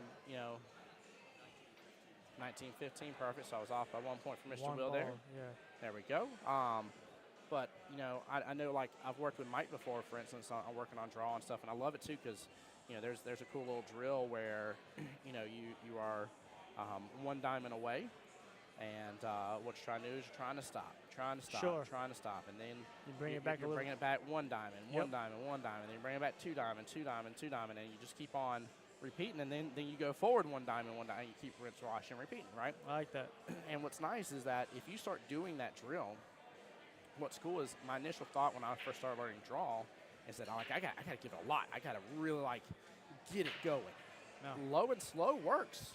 It's amazing. It actually does. You can actually still pull back that one diamond low and slow, and you ain't got to punch into it as much as some people think. No, that's Gotta hit it that's in the the right common spot. mistake that I guess I would say inexperienced players. Yeah. You think you have to put a bunch of speed on the ball, a bunch of power, but as long as if you watch the pros, it's all about the connection that you have with your cue to that ball. As long as you go through the ball, you see them, they make it look effortless. They're not rearing back and smoking this ball, you know what I mean? But it's all about how pure you hit that ball. Yes. That's all it is. That's all it is. I mean, if you get it good, you don't even need any power on the ball, and it'll go. Yep. It'll go a whole table. And the only thing you got to be careful of is, hitting it too slow at bottom will automatically turn into top. Yep. And so you will end up doing a follow that you did not mean to do and can cost you severely. So. Well, the only reason if that happens, that means you didn't go through the ball. Nope, you didn't. If you go through the ball, you're good. Watch this 1-9 here. There's a chance. Yeah. It's pretty open. There's a chance here. Honestly, if you just look at this one as if like you got to just make the one, you probably will make the 9. Yeah, worst case scenario, you end up flipping the right hand side of the 9, but yeah, I agree with you. The only thing I hate for him on this one is he's going to have a longer bridge. Yeah, he fixed it. He's bridging over 7. Yeah, I like that a little better. Here. Yeah. But look how firm his bridge. I mean, his bridge is really firm. Like he's very, like, again, I know I'm nitpicking about the bottom draw part for Mr. Tim here, but like I said it before too, that bridge is solid, man. That thing is a rock. It ain't going nowhere. Yeah, and that's 9. Look at No go. He went Good for try, yeah. And that's another thing as far as like if there's any like lower ranked people that's listening in, you want to have a firm, solid, base, what we would call a bridge. Yep. For your cue, because that's going to give you a straighter shot. Yes, 100%. Whether it's open bridge, closed bridge, London bridge. London bridge. Never seen that one. Fergie's bridge. Dames Point. Dames Point. We don't talk about another bridge. But yeah, it doesn't matter which it is. It's just that firmness. I mean, literally one of the first things, if you go and have like a lesson with Joey Gray, he's going to talk to you about your bridge. Yep. He wants to see, he wants to study, he wants to take before and after photos. So 100% do it. I mean, you're talking about fundamentals. That's going to be the first thing that comes up. Yeah. Bridge. Yep. I mean, it's got to. Nothing else can follow without that part. Now, I can't tell on our screen here, but we got the 2 ball. It looks like if you make good connection with it, the 9 ball's going. Yep. Yeah, and again, this is one of the situations where you just kind of got to go for it. There's no ifs, ands, or buts. Even if you undercut it, it goes, perfect. Watch out, cue ball. Yep. There we go. Nicely All right, done. so we got 1, 2, 3, 4, 5 dead. Bring it back down to 1 here because my thing does not like double digits. So technically 11 dead overall, and should be. Did Will make the ball on that one? I'm not sure. No, 15, yeah. right? He came into it as 15, so.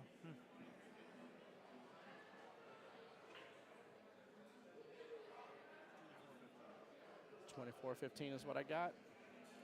I'm here in 24-15, waiting for Joel to confirm.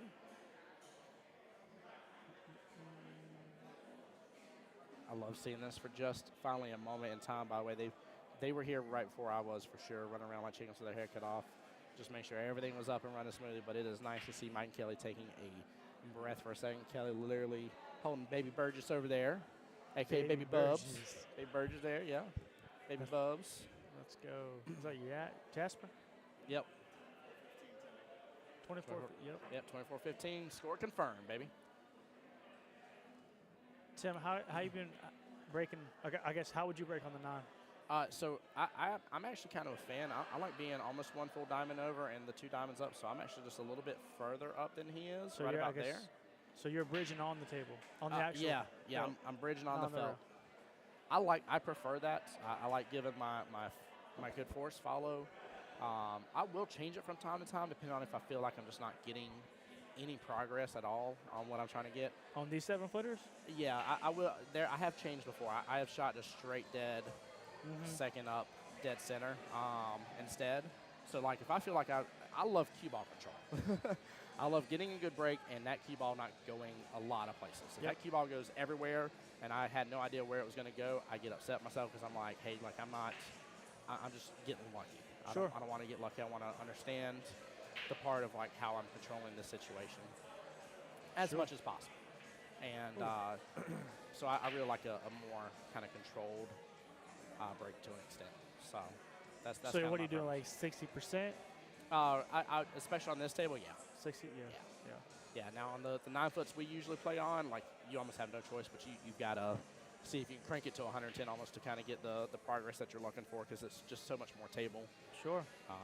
And you don't run. This one you run the risk of the explosion turning into an implosion, right? It goes out and then it goes right back into the center. And you're like, everything's at the top half of the table. Everything is connected and like you just don't have nothing to run with. And I get they don't either, but I feel like that hinders my game more than it will end up hindering them, or at least, I don't know, maybe I focus on it more and it bothers me because of that. Right. So. I think with the 7-footers, the breaks is I'm not gonna say everything, but it's a big part. Dude, we saw it. Zach, in fact, we were talking about Bay Burgess, but Zach on here was proving home field advantage earlier with knowing how to break on these tables, and he was breaking so phenomenally. It was amazing. When was this? This was first first match? round, first matchup. Yep, the FBRDs. I think he was playing Carlos. Yeah. Yep, Yeah. he was playing Carlos. It was a tough. I even said it too. I was like, man, he is going to have to be on his A game against Carlos. Yeah, Carlos he did is. good. I'm gonna go ahead and give him a shout out. Yeah. Probably the best 7 in the city. Maybe the next 8 in the city. Yep, I would definitely agree. And I don't even know who's an 8. I don't even know. Ian's one of the few 8s. There's like 2 or 3 if I remember correctly. There's Ian's only an 8. Yeah, there's only like 2 or 3. I'll give him a shout out. I thought you were a 9, Ian. I thought you were a 9. Ian, he shoots good, man. Shoots good. Will got ball in hand here. All right. Come off this back row, come all the way down. Yep. Not a lot of speed, but The run's definitely more than a lag here. Oh. He's okay. Playing with that pocket point. He's okay. You can cut this ball here, but the thing is, it's so thin, the cue ball is going to go up table. Honestly, though, with these 7-footers, there's really no hard shot. I mean, No. sometimes there is, but Until the 7-8 situation, the run was on for him.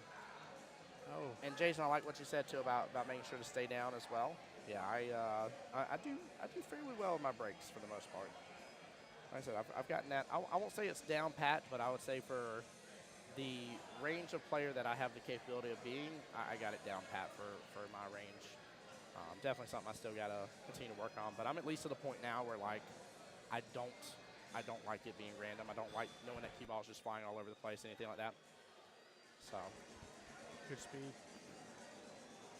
Just realize your mic is bleeding through a lot. Hold on here.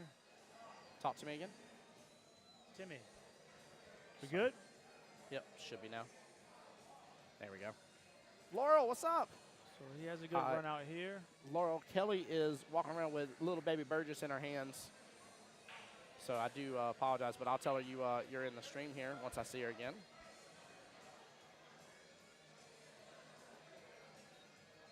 Five ball here. If you put some outside 2 on it, points you off. might be able to. I might be. Sorry. 1, 2, 3, 4, 5. Yeah, sorry. I think I was 2 points off there. Forgive me. Yeah, like I was saying, just put some outside on this ball, which would be left. Float over to this rail, and you have a combo in the 7-8. Yep. And he hit it a little hard. Harder than what you needed. I wonder where that 9 ball is sitting, if you can back cut this ball. I see what you're talking about. Hit the 9. Make it interesting. Yeah. Yeah, I like that. And Laurel, it's good to see you on here as well, my dear. How have you been? the losses still almost got me. But yes, it is great to have you on stream, my dear. Appreciate the love and support. We do have a timeout happening now. The minute glass has been flipped. And then we'll, of course, as always, confirm the score at the end of it here. Man. If it is accurate, though, he's getting away with it right now. He's losing. Yeah, 17 to 30. Yeah, he's halfway there. Mm-hmm. 15 balls, man.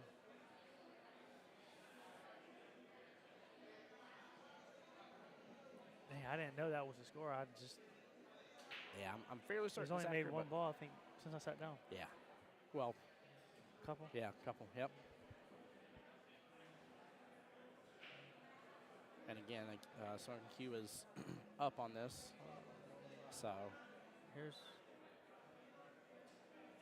Laurel, you treat me too well, my dear. Says doing great, even better now she's conversing with me. I'm just glad you're here in the stream, as always. I think he can cut the 7, and the 9 ball might hold it for the 8. Oh, go for the side pocket. Oh no, he's going all the way down with the 7. all the way down. Yeah. He missed it. But I didn't like it because look at the lead with the 8. Yeah, he I wasn't. don't. I mean, I wasn't on the table. I can't tell if it was if you could cut that ball. If you could, I agree with you. I think the 9 would have Held bare it for- minimal. It would have brought it over for you. And a the 9 little. would have Floated floated down. down somewhere towards his bottom left-hand pocket. Yep. Tough cut here. Diamond and a half away. Almost 2 diamonds actually. Not too Oh, overcut. much off. Really? Wow. Set it up nice.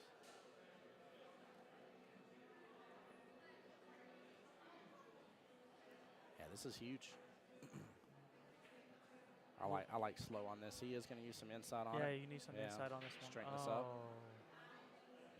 He had to plan for that inside. The inside, I think, threw it because of the speed. Well, he hit it. He hit inside on it. He Yep. was perfect on the 8. You shot. Yeah, he just didn't make the 7 ball. This is a big swing here. Yeah, because right now, It's a again, big swing. 17. assuming that Will doesn't get further, it's an 18-2 right this second. If it finished right now. Obviously, there's still plenty of match left and No. opportunities, but Yeah, Will's gonna make some more balls. it can't end that way. Sometimes when it gets out of hand, you gotta start thinking. Wow, look Oh, at that. the drama. Look at that. The drama llama. Yeah, sometimes when it gets out of hand like that, Tim, you gotta start thinking. Let me get some points. Nice, Jesse. We'll see you in the morning as well, brother. Be blessed. Get some rest.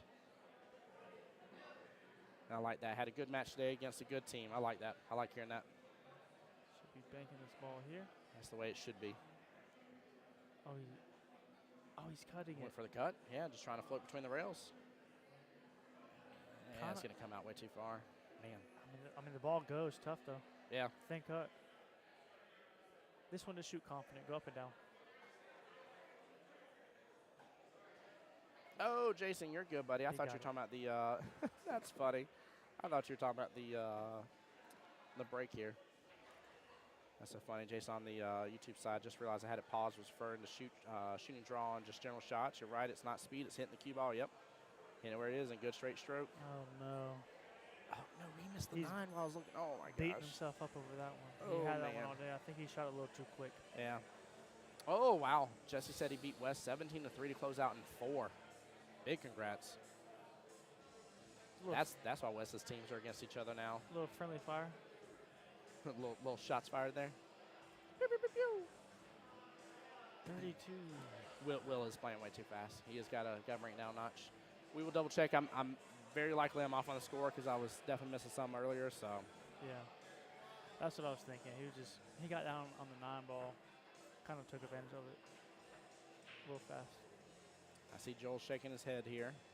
So they are discussing score for just a moment. Oh, wow. No, I have it dead on. Okay. It is 32-17 in favor of Tim here. Woo. All right, so Will's got to start doing some damage control, bare minimal here.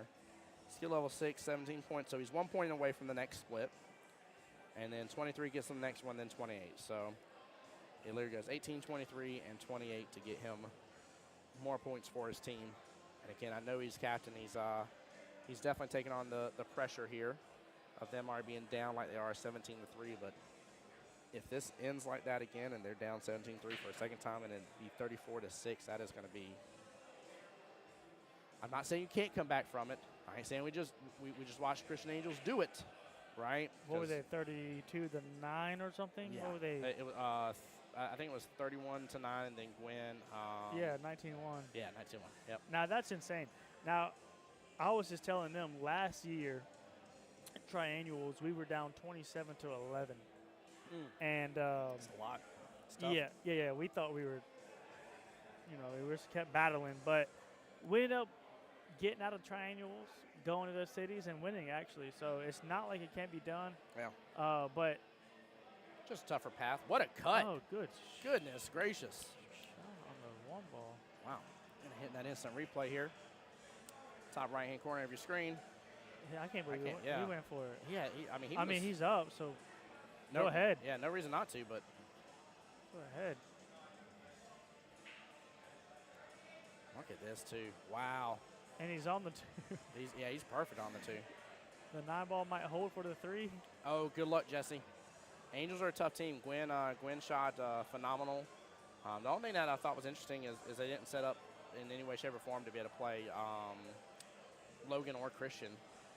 They did not put that in the books at all. And I think, what was it? Gwen was matchup number 3, which gave that away that wasn't possible. So the other team knew right off the bat for matchup 4 and 5, they did not have to worry about those 2. So. He's going to cut this ball. Oh, my, he made it too. Oh. Nicely done. Not a lot of love for the 4, but. Edward Scissorhands. He's cutting people. He's cutting everything. I just think about that movie when he's doing the Lay's hairs. He's going. Yeah. Jesus. Oh my gosh. Core memory unlocked, chat. It makes me think he plays on 7-foots, but where are they playing out of beaches? Playing on beaches. They're so on there's the. a couple 7-foots, Yeah, but they Swing play out of the 8s. Jacksonville Beach. Yeah, they play on the 8s. Yeah, they definitely play on the 8s out there. I don't think there is a league that plays on the 7s out of there. This guy might be at like Pete's Bar playing on the bar tops.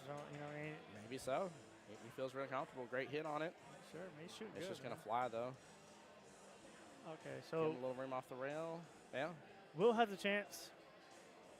If he can get these balls, kind of try to get it back. I mean, at this point, every point matters. Yeah, every it does. ball matters. Start What- getting some points. What I say, I think I said 23 was the. Yeah, 23, 28, 30, 32 are his next progressions here. 32 balls. So, 23 points, 28 points, and then 32 points. Oh, Gets him to okay. the next splits. Gotcha. So, which at this point, I ain't saying that you need to have the he's give up scratched. attitude, but you got to have the. Ooh, excuse me. You got to have the attitude of saying, hey, like I got to start climbing this back. How am I going to do it? I'm going to do it 1 inch at a time here and start progressing. Yeah. And this is like kind of an easier, like 1, 2, 3. Yep. Roll the 6 ball up, 7 into the side. You're right behind the 8 ball and 9 ball on the other side. Yeah, Jessie, Gwen played phenomenal. She did really, really good. Really good. It was fun to get to see her shoot, too. I mean, the amazing thing is, too, is even though she was up as far as she was against Sunny, at one point, it was like a 35-point lead, something ridiculous. And, like, I still even see her sitting on the bench and going, and just taking that deep breath for a moment to try and, like, calm herself for a little bit. Like, she still was kind of feeling the pressure, but taking it head on. And it's like, man, like, how do you feel that much pressure when you're that far ahead, knowing that you're pretty much guaranteed to secure a good score? And she took it as the fact of, I'm not guaranteed a good score until it's done. When it's done, I am. And she just did really good. But, yeah, every point counts. That's right, Laurel. Every point matters, especially with these sudden death matches. I mean, we saw one a moment ago where Brian only had to go 28 points instead of the full 31. Yeah. Because of how everything played out there towards the end for shout out Christian to Angels. BB. Yep. BB did good. He redeemed himself for the 8 ball series because struggling that weekend. Yeah, he had a couple of not so good matches, unfortunately. Yeah, I'm happy for him, man. Good shooting, BB. Practice pays. Hung. Oh, he hung it. short, Yeah, he did hung it. Huh? What is it? Oh no, the way he hit it, I wasn't sure if he hung it or not. Yeah, it's in a little bit of a predicament. I can't tell how much off that pie point is. Looks like it might be just a He should very be okay. tiny bit. So just a smidge here off. It's not, it's tougher. There you go. Yeah, just back Yeah, and that's forth, dumb. back and forth. All right, take your time on this. Make the 9. See it go in. Yep. Visualize the win. There we go. There you go, buddy. All right, we'll get a score confirmation. Make sure, see if I'm off or not on it. If I'm not, we'll 23 points gets them to the next split, the next little guaranteed form as a skill level 6. That would put it up to a 16-4. Right now, it is potentially a 17-3. Potential. Tim still needs 9 more points, though, so. Tim, were you watching? Were you keeping up with the World Championship? I only got to hear a little bit of it. The last score update I heard, I think it was 6-2, I think, in favor of Federer, and I was like, let's go. I was so stoked. I made a little post here just to share Matchroom's post about Federer, but I'm proud of him, man. I love watching Federer play, and he's just such a great person all in all. So. Well, I don't know if you know, but he won. Oh, I know. I Okay. know. Yeah, he On did the good. hill. Hold on. It went hill? Hill. No way. He He had was such a down. lead. He was down. He was down 13-14. Won the last 2. Way to go. If I'm not mistaken. Goodness gracious. Pretty sure he was down. Kachi is just a beast.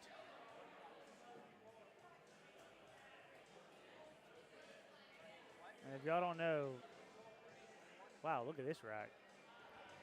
But yeah, if y'all don't know that win, that's $250,000. Yeah. Quarter mil, Quarter mil. right in his pocket. That's 2.5 of my houses. Yeah, and Kachi, he, if I'm not mistaken, I think the loser of that one won 100,000. So that's one of my houses. So, yep. Yeah. So Granted, that was before all the prices skyrocketed and everything. My house is worth way more than that now. Everybody's is if they bought early. But oh yeah, I mean the housing market right now is insane.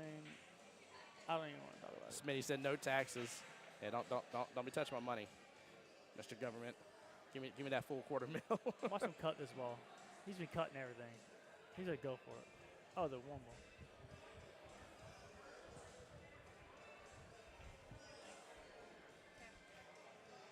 Oh, 1 second.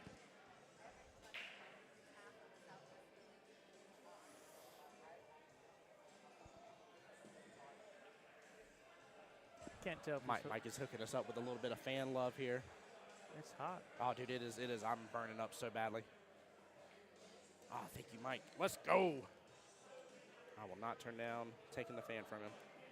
Turning up in here. Oh yeah, it wasn't South. It wasn't. Sorry guys, if y'all hear a little wind noise. Thank you so much, Mike. All right, have I missed any points for anybody? No, they're still on a one ball. This rack was a little clustered at first. Yeah. I want to say this one ball goes. I want to say. I think it does too. Oh yeah, Yeah. that one goes. Yeah. That one goes. It going. Now there's a 2 ball past that 7 as well. I think it does, but it's just that's tough. Oh my gosh, you're thinning that one. Like that is such a thread the needle type situation. I don't know if it's worth going for that versus playing a defense here. Well, the way he's been shooting, the way he's been cutting these balls, why not? I mean, you're not wrong. He's seeing it. He's seeing it good, I guess. You are right about that. It seems to be aggressive as well. Not sure if he's playing many defenses. Yeah, you're right. Now that I think about it, I wouldn't call him a Oh, he played defense. defensive player overall. There we go. Now I think. I can't tell. Can't either. We'll see real fast. Will's taking an extra moment here. I don't know if he goes by that 7. I feel like if it did, he would have already went for it because of where the 9 is. It's gonna kind of hold that cue ball there for the most part, or let the cue ball just kind of drift down maybe just a little bit. But Maybe bank it. could go for the bank, yeah. Bank kind of Oh, works wow. like a two-way. Wow, went for the carom op. Nicely done. Wow, but here's the thing. I don't Man. think you can make the 2 ball. You got to play some type of. Mike's laughing. I just looked over him, gave him 2 thumbs up, and told him thank you for the fan for a moment. It has started cooking over here more than it was earlier. Yeah, Jason, that was off the 6. That was nice. That's good. Yeah, it was well played.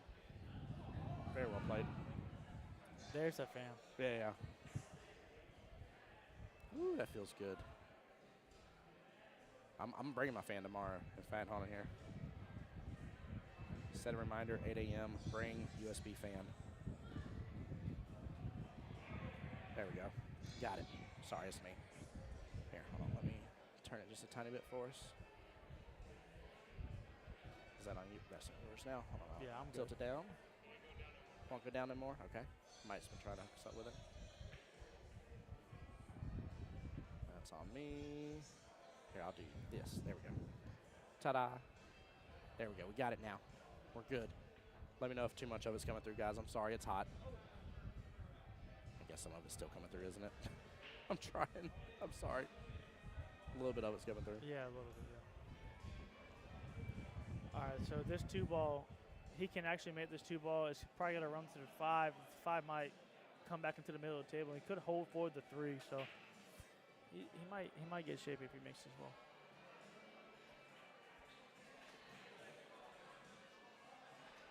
Hopefully so, because There you go. I may be off on a points overall here. I have been. I was just dealing with that fan. I'm sorry. But if this is correct, Will has gotten to the next leg of the race here. So 28 points is his next big jump, and then it's 32 from there. Which he's got the points on the table right now to get it that far. It's just he just doesn't have much on that 3. 3-ball's tough. Tough cut, that top left-hand corner, and I'm afraid this All you gotta- scratch. You play one good safety. Yeah. One good safety, and you can. Take back control. I mean, they are 6s, right? Running like if I can do a break and run on this table, Too much. and I've done one before, Too only one much. on these tables. If I can do one, they can definitely run out the rest of this rack with one good ball in hand. So Yeah, well, that wasn't the shot. A little too much. yeah, Smitty, how you doing, by the way, sir?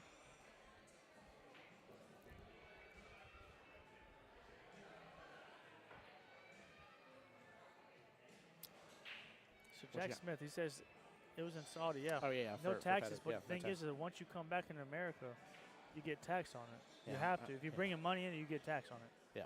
I'm pretty sure, like, if you buy gold somewhere else, if you're trying to cross back into the American borders, you have to pay taxes on that gold. Like, got to declare it. I actually heard about the Olympics. Yeah. If you win a gold medal, Yep. you're paying Yep. taxes on that on that Yes. gold Yes, medal you are. to bring it back into the states. Great shot. Yeah.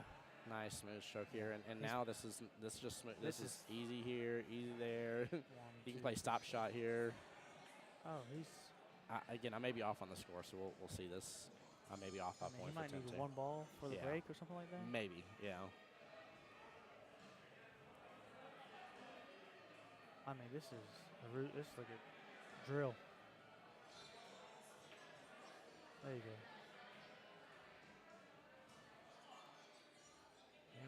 Yep, just good smooth stroke. This may be all he needs. We'll find out. We'll get a score update here in a moment. All right, I see Will going to rack, so he must be at 45, but I'll get a score update here in just a second once they confirm. 45-24. 45-24. Off on the ball. Yep, just one. Hey. Okay. Hey, not bad. Not bad. Give Will that ball, man. Yeah. Don't hey, be holding. no, don't be I holding out. I promise you I wasn't. I thought I was off by one on somebody, so I wasn't sure. Wasn't sure. Yeah. Man, he needs one ball for the break. Oh, he's trying to find which one has. It's normally that left-hand side pocket that gets stuck. All right, So what are we looking at, Tim? We're looking at like assuming 15-5. assuming he closes out here again. Will is at skill level 6, and he's at 24, 16-4. It'll be 33-7. That's tough. That hurts. We might. And here's the thing: their best players out. Yeah. I mean, Cheyenne's still in there as a 6 for. Well, I'm sorry. I mean for pocket pounders. Oh yeah. You're down that Will- much, and your best player is Yeah, already done. because Shane Cook isn't here. So all they have left are Joel is their next highest at a 5. The rest are 4s and a 3. That's tough. Let's see, can they run with Will and Shane? 6 and 7 is 13. 5 with Joel makes 18. They can do 6, 7, 13 plus 8 is 21. No, Oh, he's dry. they can't run both anyways. Dry. All right, let's see if Will can do a little run out here. Yeah, Set they- up for it. They can run Will, so 6, 5, 4, 4, 3. Yeah, actually they can do 6, 5, 4, 4, 4. What you got here? 1, 2, 3. The 4's on the rail to the 5. This He is makes open. 10 balls here. Do we got a little situation going on? Oh. Do I hear people yelling? That's, hold on.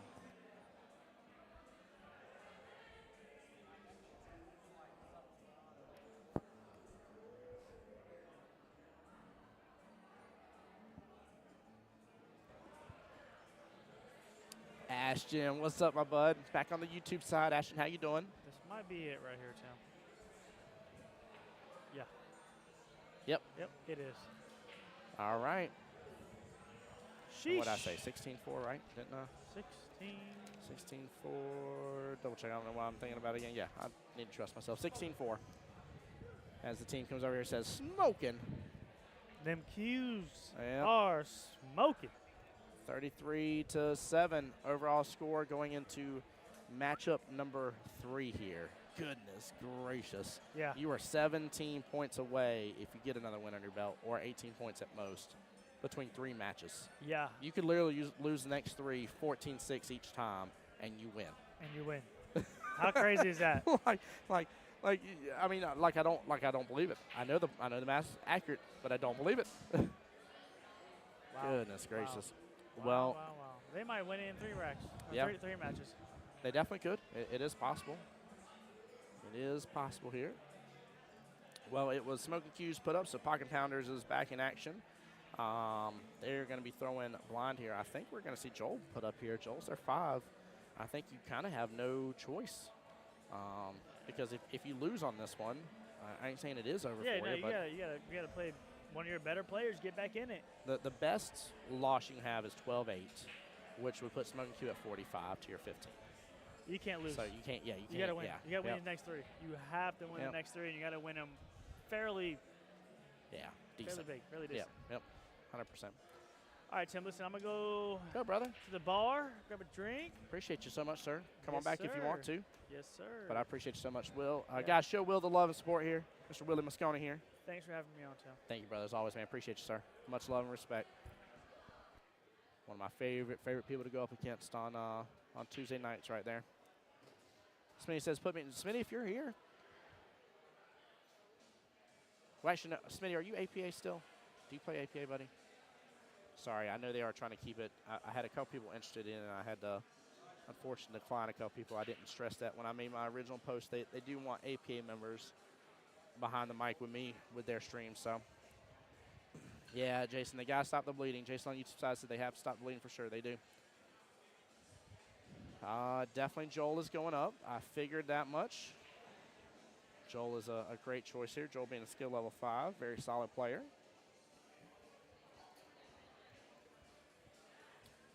And waiting to see who team Smoke Q has. Only oh, well, hey, as long as you're APA, brother. Don't matter if it's only Masters or not, sir. You are more than welcome to come behind the booth with me then. So, I know Landon's really wanting to come by tomorrow. Because I didn't expect, I thought Justin was coming back. I feel bad now. But Justin said he was going to come on back, and then Matt sat down for a moment and kind of covered the chair. And then Matt left, and Mr. Moscona came by, but Justin never came back.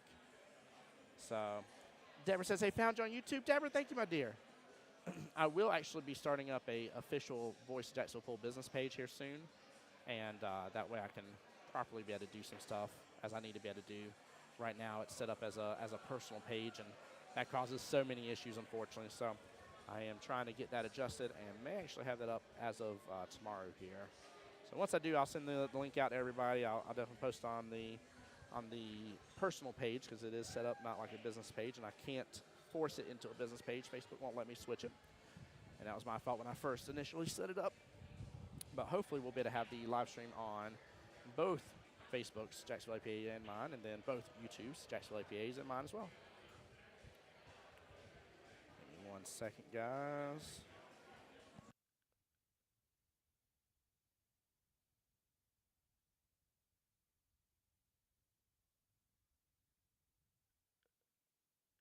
All right, that's Mr. Eric Johnson there, skill level 5 as well. So we got an even heads-up match here. Let me get this adjusted. Give me 1 moment here.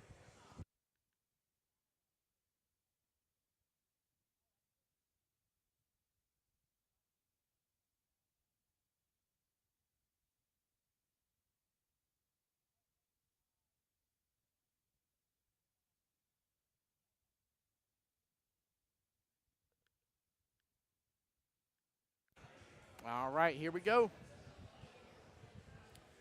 Yeah, Ashton said that can be such a pain. Yes, I'm gonna, like I said, I'm getting it fixed.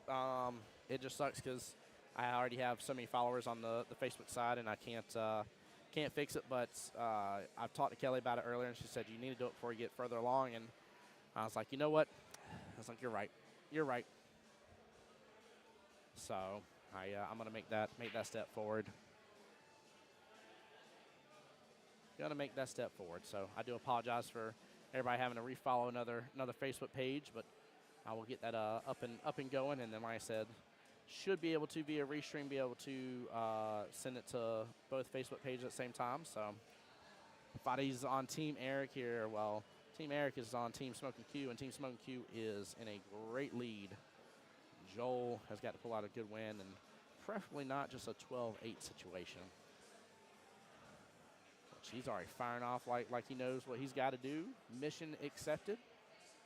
I've actually enjoyed getting to see Joel play in league. It's been fun to see his progression as well. Very, very solid skill level 5 here. Might get a little love in that left-hand side pocket, and he does. I think he's got, ooh, that's tough, but it actually may come off rail, come off the 7, and still go into, he's just going to try for the camera. Okay. I should have seen that. I know I'm getting tired whenever I start calling silly shots like that. Sorry, guys.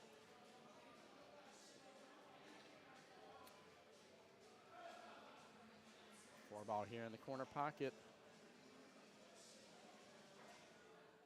And good attempt right there. You said would have played defense on that 3. Yeah, defense would have been nice on the 3, but nothing wrong with a little love from the pool table there. 0-4 right now. Again, for anybody just joining us, Team Pocket Pounders is, well, behind the 9 ball in this case, not behind the 8 ball. And this is the last matchup of the night. This is also, every team still here is in the 1-loss side. There will be teams going home that do not return tomorrow for day 2 and will be out of their opportunity for the World Qualifier here. Hey, Eric repeating back a little bit here what Joel got. Still same left-hand side pocket as well. Yeah, just to think that teams will already be going home in this massive tournament is, it's wild, but it's true. So true.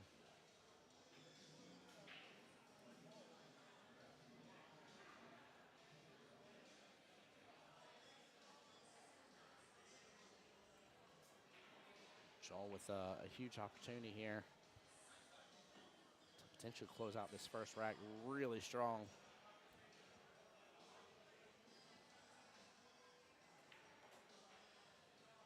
Fires away. He pulls it back, though, and hooks himself perfectly.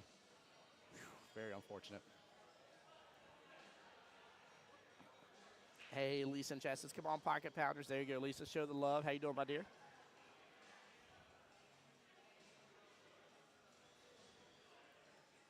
And as long as that 6 ball sits, and it does, not a bad leave here. Eric may have a nice little 1-railer to get to it just fine, but he's not going to have a lot to be able to work with here. Guys, just as a heads up and a reminder here as well, tomorrow, noon is when we start.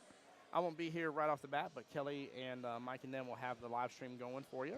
And then as soon as I get here after church, I will be here. I promise you, lickety split here. Hey, everybody in chat, say hi to my wife, Niece Jones. Hey, wifey, how you doing, baby? Wifey's been running around some today and taking care of them beautiful kiddos. And from what she told me, has some delicious chicken for when I get home. I love it. Tough shot here on the 8. That cut is a little ridiculous to even consider because he's got to stretch all the way across the table. Oh, he might go for the one railer. He's going for the one railer here, guys. Oh, this is wild. And he hits it really good, too. 8 volume comes out. Good leave on it as well. Wow. Ashley says we're kicking this every time. You normally do not kick at a ball you can see. It's just you're risking giving ball in hand. Now, the reason I like that, and I don't mind as much because it's such a short angle, it's kind of hard not to end up making contact of some sort. But it's just it's very risky business. Very, very risky business. Eric, again, not leaving Joel here with much to work with. And guys, again, appreciate everybody for being here. Ashton says, normally agree, but with that tiny of an angle kicking it, yeah, that definitely that changes the severity of the risk, right? I think it's far less risky. Still risky, but far less risky. Oh, ends up coming behind or in between 8 and 9, hitting off 5 point, main contact with the 9 and sending it towards the top right. It pops back out here.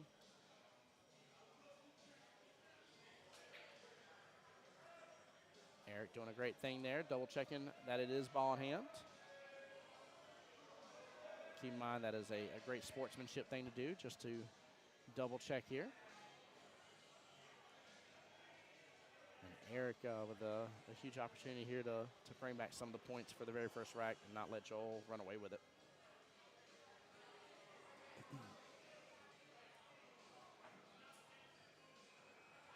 And he does. Very good job. Nicely done. Guys, keep in mind as well, we talked about this earlier, but this is only match at number 3. Smoking Q can literally lose the next 3 matches, 6-14 on each of them, and they still win overall.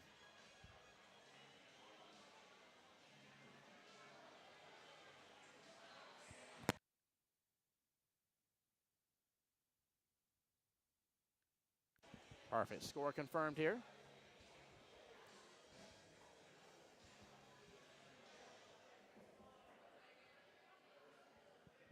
Eric is off to the races now. Looks like he likes being one diamond up and 1 diamond over here. Gets to hold that really well. Ooh. I was afraid one of those was going to clip it in the side here. Really good break right off the bat here. 2 points. Eric bringing it right back to a tied match here. Naomi in chat says, Smoking, let's go. Let's go indeed. Show the love. Smoking is in a hefty lead right now. Really, really hefty lead. This is tough to come back from. Not impossible, but I will say this much, though. If Pocket Pounders gets through this, I think they're going to be sitting good for the rest of the whole, World Qualifier. And the reason I say it is because if you come back from this big of a deficit and you still won, you can pretty much handle everything else that's gonna get thrown your way. So.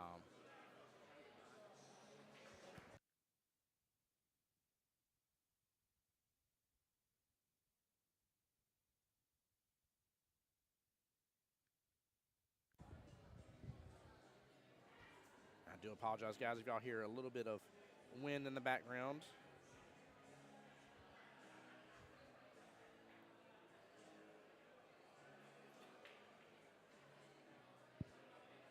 Ooh, might get an early 9 here. Nope. Clip off. No, don't line up with the 1. And it may have right there. I don't know if Eric has enough eyes on it to get that 1 past. I hate having to go for early 9 if I don't have to, but.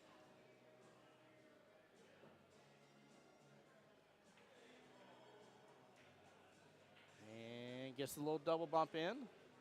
6 dead. Eric back to break here again. 8-6.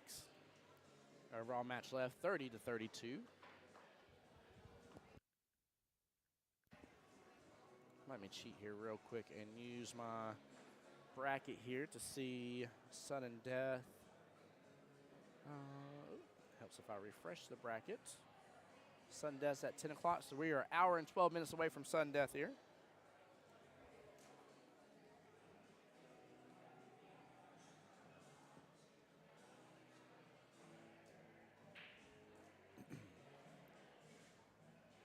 Yeah, Ashton, it wasn't much of an option at all for him. It was a tough situation. I know you're wanting points, but he really didn't have much opportunity there of doing anything else. So I don't blame him. It's just one of those, when it comes up, you just got to go for it. And when it's not there as a requirement, I really recommend you look elsewhere. But when it's your only option, you ain't gonna do anything else. There's no reason to. See here, 3, 6, 7, 8, 9, 1 on the break here. And Eric with backup potential there, bottom left-hand corner pocket. Cue ball's going to drift way back up table, though, and it's going to be hard to kind of control it here. He may wind up there towards the kind of top right-hand of the table. Ooh, interesting how it came off that 9, or off the 8, I'm sorry. Stephanie in here supporting Eric there. Says, get him, babe. Appreciate it, Stephanie. How you doing, my dear? It was good seeing you at the Beaches Cue Ball a couple weekends ago.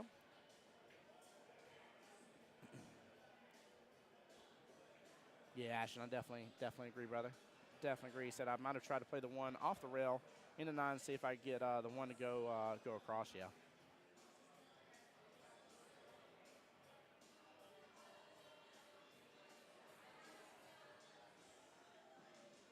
I feel like Joel still had a shot there on the left-hand long rail. That was interesting. He went on the right-hand side. I'm guessing just would have come up too short. But I think he may have been able to get it over there. I don't know.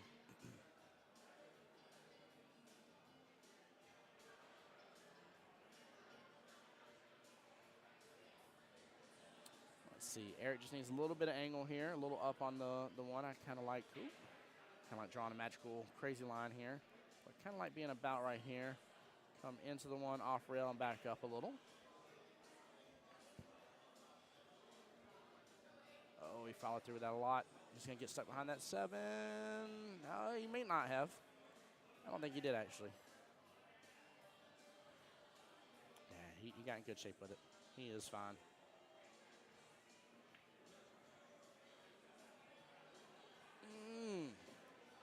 A little risky business again there for that corner pocket.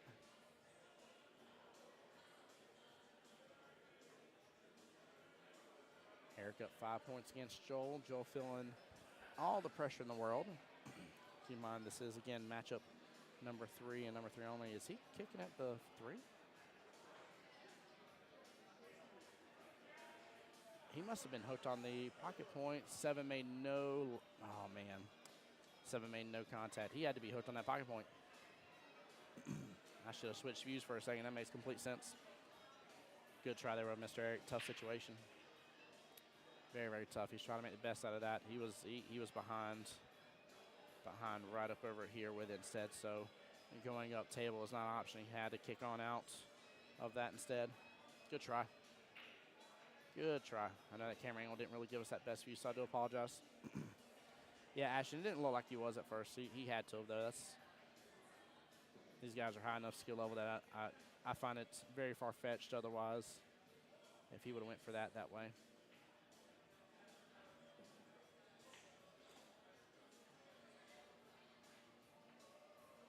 Did a little stun there. I think he meant to pull it back down just a tiny bit, have a little better angle on the 7. He fires it, goes right into that left-hand side pocket. Eric with a great opportunity here. Now, I would love to see a timeout here because there is a better way to kind of handle this situation. Because you've got to be able to get back up table for that 8, or that 9, I'm sorry. And if you get straight on that 8, you're going to really limit yourself from doing so.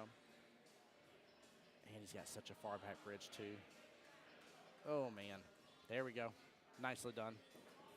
Yeah, he wanted to be up. He wanted a tougher cut on this because now that's going to allow him to drift back up table. I just did not like, I mean, he was, what, a full diamond and a half or so away from main contact. I mean, he was far away from that cue ball. with his bridge. He tries to push through on it here. It's going to leave Joel an opportunity. A little tough. It is off the rail a little bit, but that is a steeper cut. Not impossible, but just tougher. There we go. Good shot. And Keyball still has a lot of energy here. We talked about earlier, these rails are a little spring action.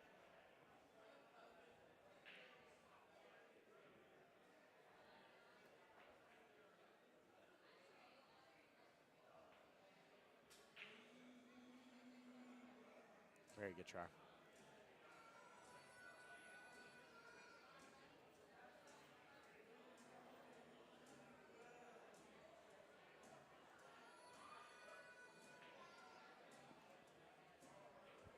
Now, Jason, I'm pretty sure you know I've been up and making there around Mr. Kim Davenport himself. You know I know about bullseye billiards.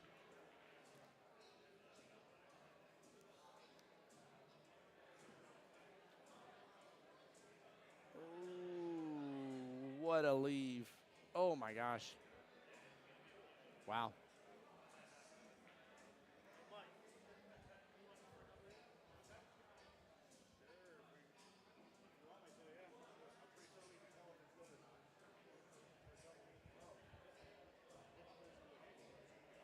Man, what a leave. Now, if they're touching, he can actually do a push-through shot. Question is, are they touching?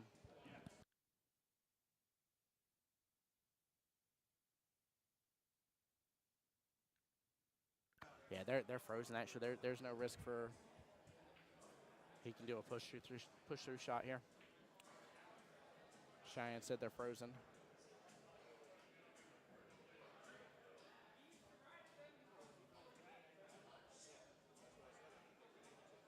Yeah, he's even going at an angle, so it doesn't much matter.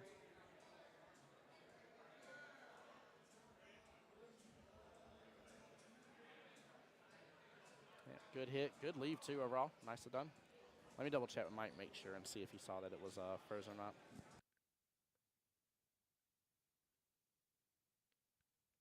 Oop, never mind. You have no idea how to make this, but you know it goes. There you go. Yeah, Jason, this definitely is a good aid for sure. I told him if they want to, because I was talking a little bit to Kim there, if they ever want to do a sponsorship, I'd be more than happy to talk about it on the live stream.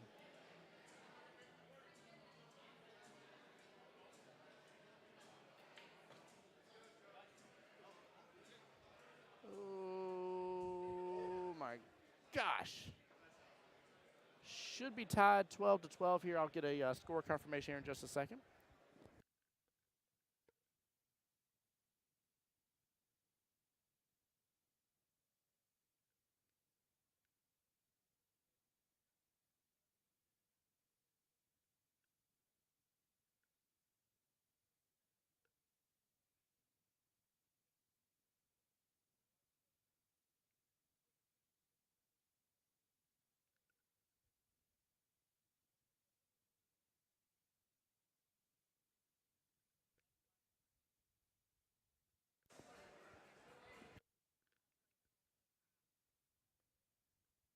Hey, Laurel, Mike says, hey, back. Like I say, Kelly's been away for a moment, though. I don't know where she ran off to. Yeah, so what I was asking Mike is, Mike explained it to me. Oh, did he just make two on the break? Nope, three stood up. 6, 1 dead on the break here. So it was not commented whether the balls were frozen or not. Mike said for getting a shot watch, he would not have told Joel that they were frozen. But had they been frozen, he could have looked and double-checked. And if so, if they were frozen, a push-through shot could have happened. Make sure you load it up in your rule book, guys. Something important to know. Jason said, Kim Davenport beat me unmercifully 9-1 once. Yeah. I took on Tommy Kennedy at the last tournament. Played him. Took rack number 1, then unfortunately gave the break back because I didn't break hard enough per se, based on the rule that was in-house. And fortunately, he ran 3 racks on me from there. But I think I ended up getting 2 racks against him, which I'll be honest with you, I was really proud of. that was tough. Even made him say, "Oh, come on." I would like to play Mr. Davenport sometime, though. I was talking about him on the live stream, too, earlier today, actually, of all things. I was talking about, just discussing with him the how pool has changed, and we're talking about how change is inevitable, it's going to happen, and that's the only constant is that change will happen. And it was a lot of fun kind of getting to discuss the great conversations we had on stream.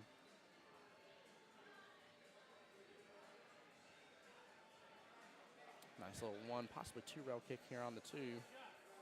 What a shot here. He's going to get a 3 in the process, but get hooked behind the 7. What an absolutely amazing shot here, and no love whatsoever from the table. Oh, you hate to see it. You hate to see it. Man. Now, if he can perch over that 7, he could do the 1 rail kick from the top short rail back down. He really doesn't have much other options, to be honest with you here, that make it easier in any way, shape, or form. He's got just a lot on the table that's really scattered. He talked to Kim Davenport when he was at Iron City Billiards. Jason says from the YouTube side. There you go. Laurel said as well, you should have been proud of that, Tim. I definitely was. It was fun getting to face the one and only Tommy Kennedy. That man, U.S. AM champ there.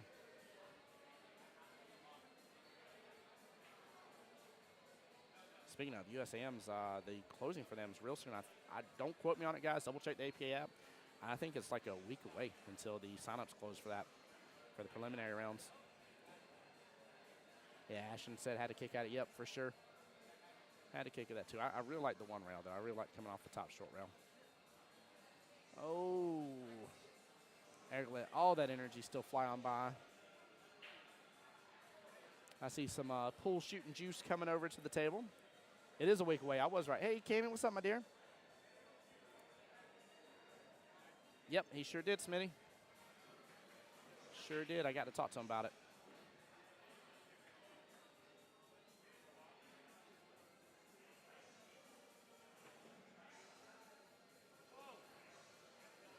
Nice try. Wow. And what a lead for the 5. What a lead. Yeah, there was way too much in the way Ashton said on the 3 rail kick, even though he fancies that shot. I like the one rail as well. I think the 1 rail was more appropriate for that shot beforehand.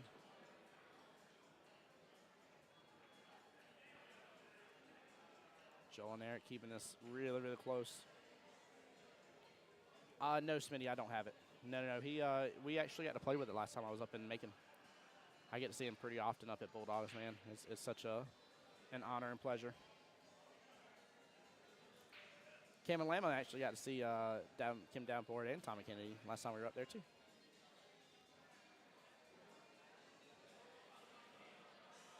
And that's where I will be next weekend for their 600 and under tournament. I'm very much looking forward to that.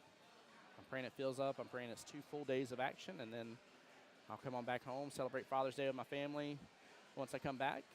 Hopefully, probably have to do it on a Tuesday, actually. Got to find time for me and my dad and both of us to get together with the family and celebrate a good Father's Day.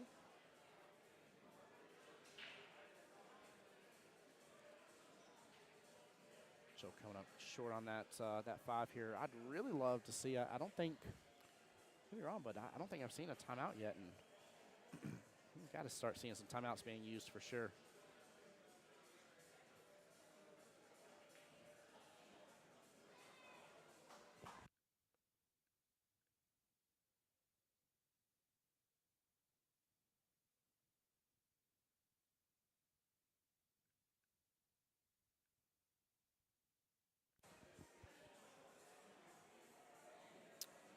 Eric's on the left-hand side of that 5.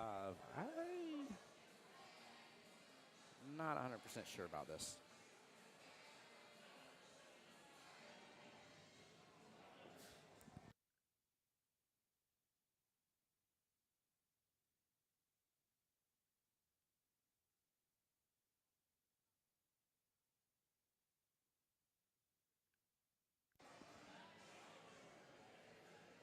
I love it. Oh, forward with that side or that corner pocket a little bit, but actually going to get a fairly decent leave on the 8 ball. Ashley says got to be softer, and that's fine. Yeah. Yeah, I really liked being on the right-hand side of that 5. I really did.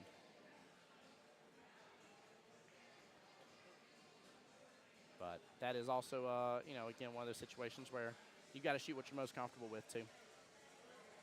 Ashley says just do that. Yep. I agree. Use timeouts. Nobody asked me, but they're there for a taking. Yeah. Even if it's just to tell their players to breathe. Yeah, Laurel, that is so true. So true. There we go. Team Smoking should be up 19-14 right now.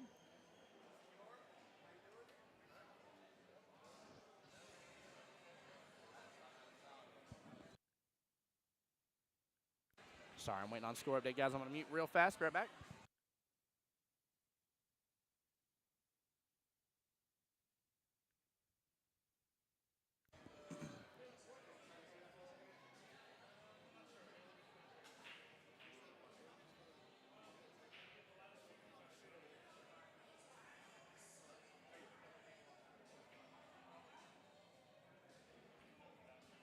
Yeah, Ashton, even if you don't know how to control the cue ball as much with the, what was it, the 8 ball towards the bottom? Or no, it was 6 ball or whatever it was with that, or 5. I don't know. Anywho, you know what I mean. With the ball that was towards the bottom short rail, if you just know that it was closer to that left-hand corner pocket, you should almost usually be shooting it closer to whatever pocket is closest to. That's normally kind of a safe rule of action. It's not a 24/7 rule of action. It doesn't apply to every single scenario and circumstance in the world. But usually, that was a 7 out of 5. Okay, yeah. 7 ball then.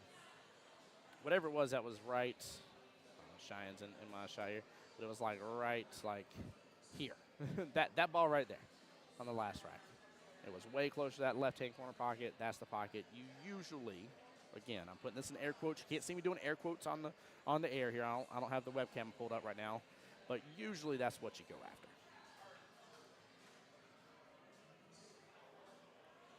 Good shot.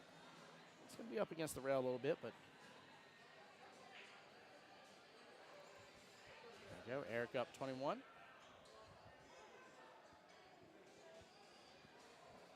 Ever since I put this fan here, he hasn't moved. I went outside to sit in my car. Yeah, that's why I tell my 3 take the simplest shot 99% time. It's a safer rule of thumb. Again, I hate saying anything is constant 24/7, but it's a safer rule of thumb. And it applies to a lot of things within pool, right? Like there's a lot of people that, you know, will go with tougher shots, will add extra English when not necessary on things instead of just using the natural angle, like when they have ball in hand and setting some stuff up. They'll go and choose to use English to accomplish what a natural angle will accomplish instead. And it's just a bit of a miss. So simple is better. You watch any of the pros, they try not to mess with the rest of the table if they don't have to. They'll work around where every ball is on the table. They will not use English unless they have to.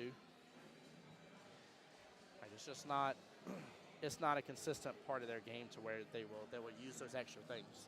They understand that, hey, a nice cheeseburger is a nice cheeseburger, baby. You know what I mean? You ain't got to add a whole bunch of extra toppings to it. You need a nice cheeseburger first. Once you got a nice cheeseburger down pat, then you add some of the extra toppings when necessary. So.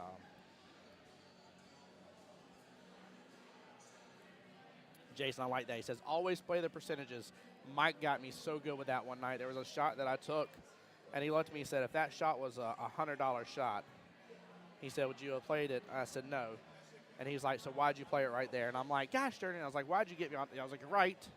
You're absolutely right. Why would I have played it right there? I don't know. But I did.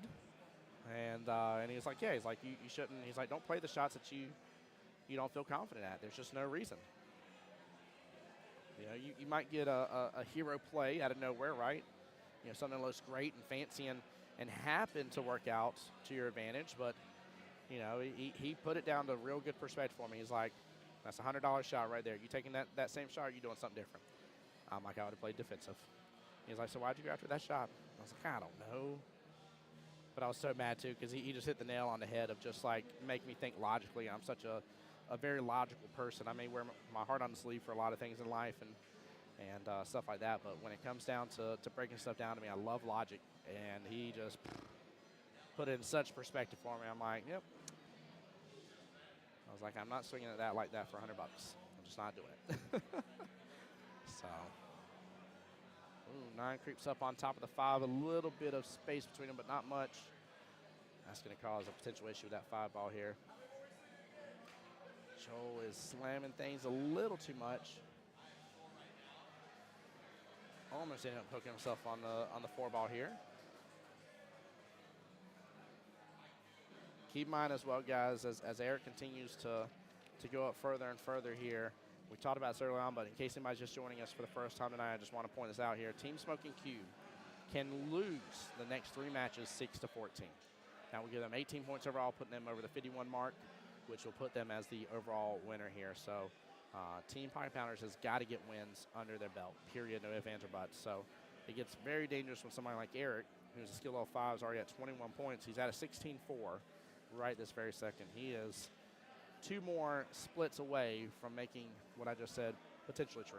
So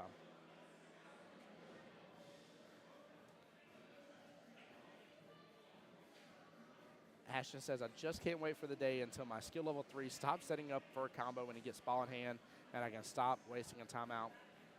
You need to stress that to your skill level 3. And hopefully they'll start to hear you and understand that you have good knowledge. I would even dare say find a great, fun video for them to watch, like a good world matchup or something like that. Or even, Ashton, you know what? Since they play League, they play APA, go back and find the APA finals. They're on their YouTube page. I know they are. But go and find their finals matchups and show them a skill level 3 that's playing in the finals, and let them see how many how many combo shots they really swing for, and take a look and see if that's the case. If they got in that finals and all they're doing is swinging at so many combo shots and they have ball in hand and it's not necessary, it's not a requirement situation, you're going to really shock and awe me. I would be very surprised if I was wrong about that. Very surprised. Because a 3 in the finals of the World Qualifier is a 4. Realistically, you need to bump everybody up a skill level. If they've gotten all the way to the finals, I'm not saying APA needs to. I'm just saying in terms of their ability to play, usually you need to assume they're worth one skill level point higher than what they're at to have made it that far. Now, that doesn't hold true 24/7. Again, that's not a permanent answer. I'm not saying APA needs to move them up. Please don't go send an APA this clip and say, oh, Tim, Voice of Jacksonville said they need all to be moved up. I'm not saying that. I'm just saying they beat everybody through a triangles.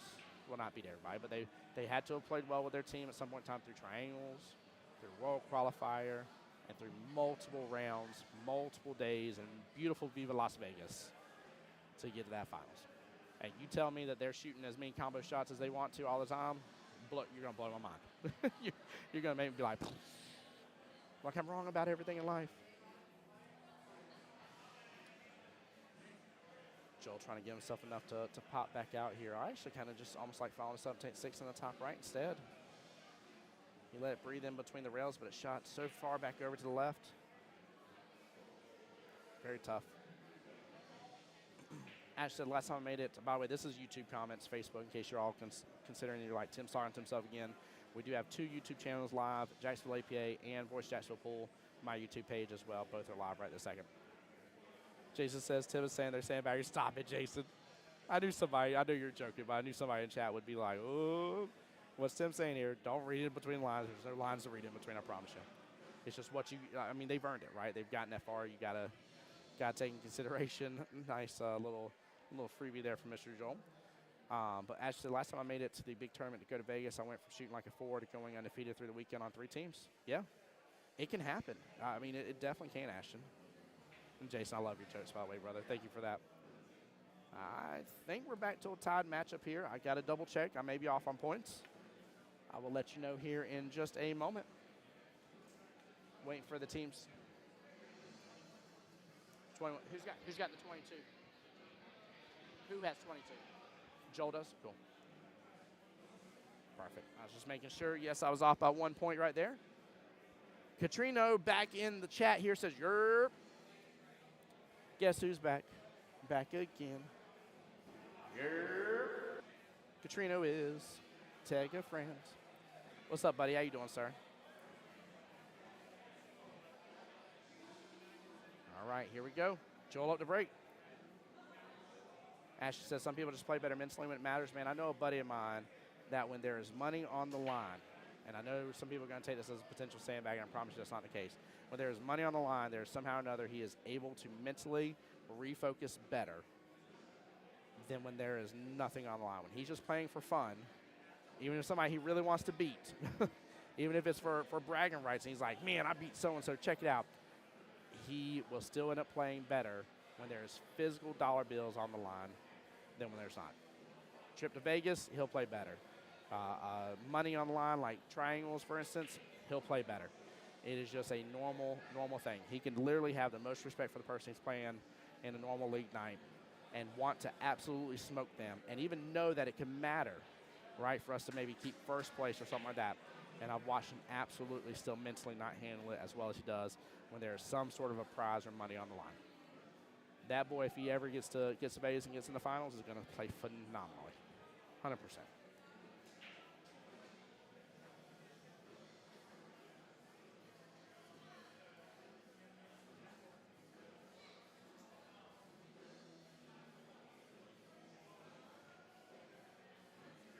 And guys, I 100% missed who made the one. I'm assuming it was Mr. Eric, so I'm going to give him the point here.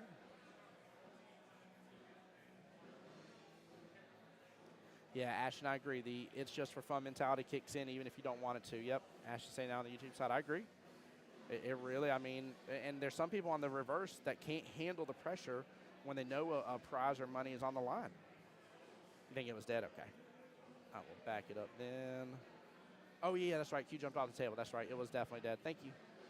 It 100% was. Appreciate you. That's right. Sorry. Been talking with chat so much here.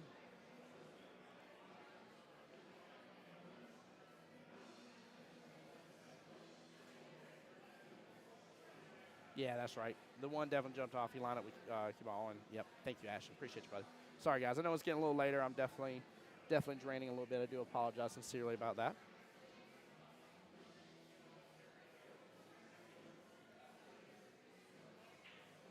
Great opportunity here for the 4. Question is, can he 3-rail this bad boy, get back up for that 5? I feel like the 7's playing an issue there. No, he's just going to go back and forth between the rails. Oh, it doesn't end up clipping the 6, though. That ain't bad. He'll have a little line of sight for that 5.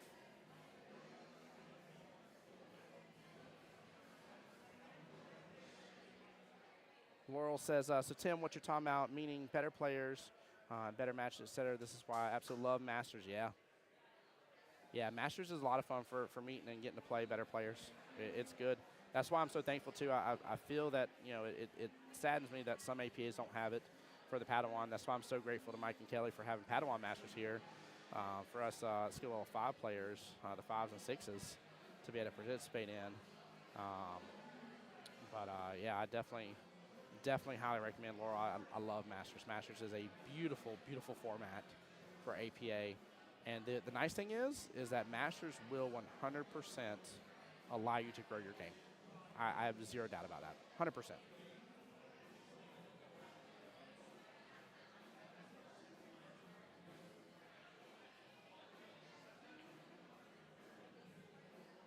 Ashton says, I'll never be good enough for Masters. That's not true.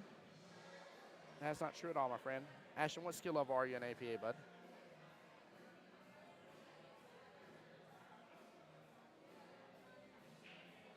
I know we talked about it before, so forgive me for remembering here.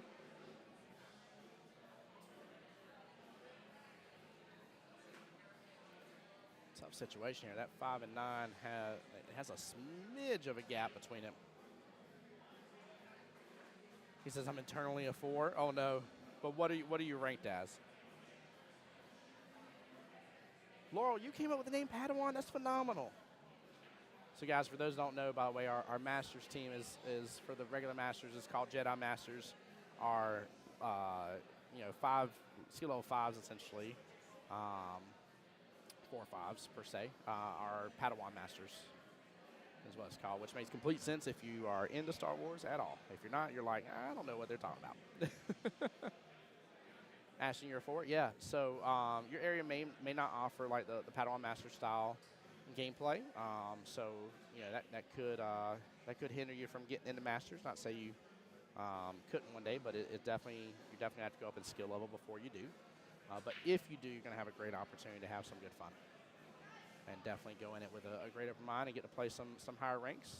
And don't be upset if and when they kick your butt. It's okay. Go at them with all the heart and fierceness that you can. Also, too, guys, keep in mind, there's nothing stopping you from getting on another team that has a good higher skill level player that you look up to, and asking them, saying, hey, like, I'd love to get on a team with you and love to, eventually get maybe some practice in with you and kind of learn. Can I? And just talk to people, man. That's one of the best things about this community, man. There's so many people that just really care and love to see the sport grow and see every bit of it grow. Like, it's amazing. Absolutely amazing. Smitty over there says Masters is a lot of fun, and Smitty would know too. He is a great Masters player. Joel with a great out there. I will get the score updated because I think I'm off by 1 point here. Yeah, what a roll that 7 took indeed. And Ashley says, looks like a good roll set. Masters is fun. It's all racks based, which is fun. When you lag, the person that wins determines whether they're going to take the break or whether they choose the format. You either start in 9-ball or you play 8-ball. 23-29, I am not off on score. Wow, I definitely thought I was. But yeah, it's very interesting with the way the format. I like the fact that it's racks based. And it's nice. The team side, you don't have to have a big team. You know what I mean? And it definitely gives you a little bit of a different mentality. Yeah, rack space completely changes 9-ball too. Yes, it does. Yes, it does. Might say they'd be starting Jedi Master. I said, if Jedis there are, then Padawans there will. Oh, my goodness gracious, you did. If Jedis there are, then Padawans there will be. There you go. I had to do it in Yoda's voice. I know that wasn't the best Yoda, but Laura, I appreciate it. I appreciate that so much. The geek in me is happy. Love me some Star Wars. Just remember, guys, this is the way.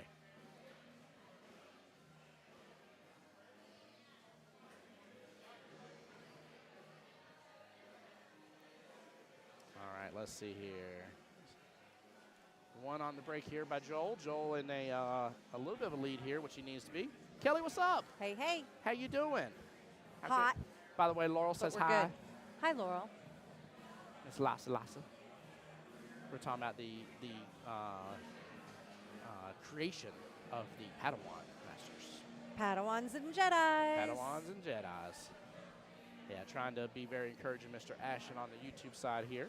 Speaking About of, increasing his game. there's a Padawan team out in the world right now that needs 2 more players, people. Oh, that's you, amazing. If you are a 5 or a 6 and you want to play on Padawan, then get in touch with us. 'Cause Yes. we got a team for you. Yep, Brand new team starting on June 15th, that's huge. which is the next time that Jedi, Padawan, and ladies, who also has a team looking, Yep. will play.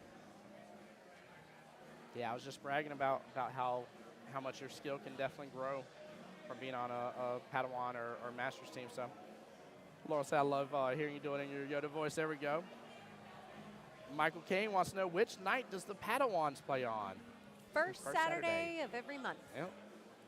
with a little bit of variation right now while we adapt to the new APA calendar out there. But I had somebody respectfully, without doing it on purpose, call me out of saying, Tim, you should join Padawan.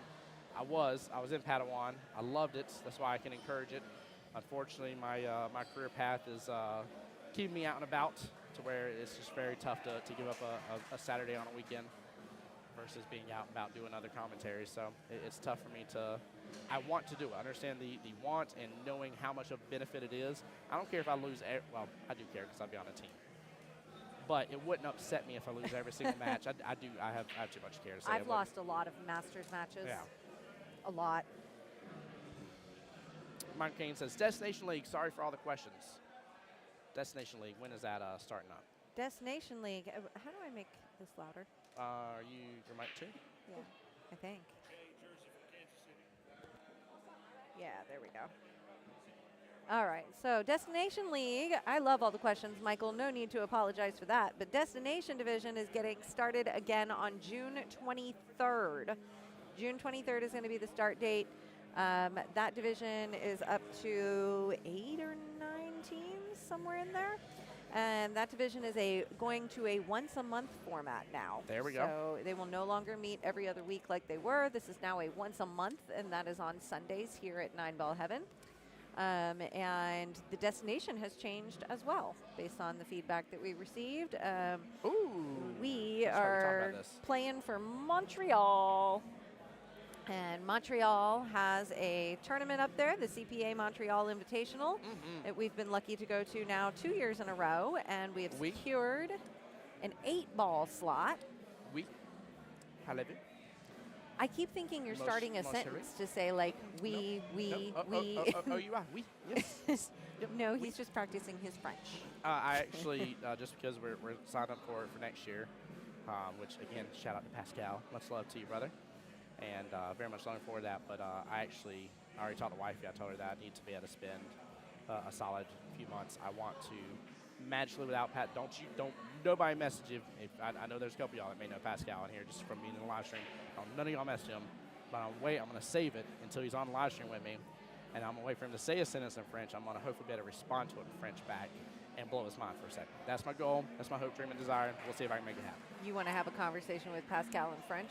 Not a full convo, but I just wanted to say something in French while he's explaining something to the live stream, and then for me to comment with it, and for him to look over at me and be like, "Parlez-vous?" I'd be like, "Oui." Be like, "I have blew your mind." Alrighty then. Yeah, it's a goal. It's a goal. We'll see I if like it happens. goals. I like goals.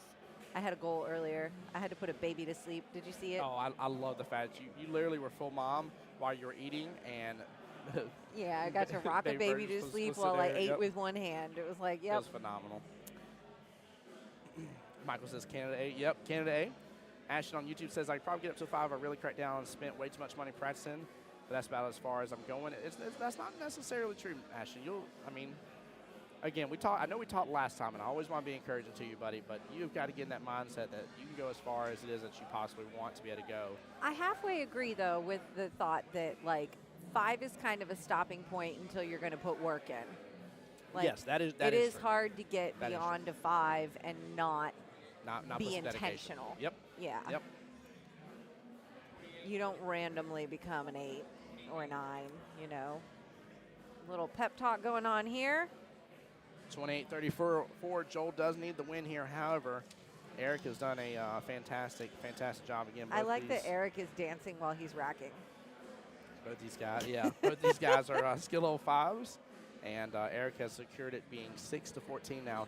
Fun fact, Kelly, with you coming into this here, I know you've been away doing other things here for a moment, but Team Smoky Q can literally lose these 3 matches 6-14 on each of them and still win overall. What? They're in that type of. Oh, I predicament hadn't now. even noticed Yeah. the team score. Yeah.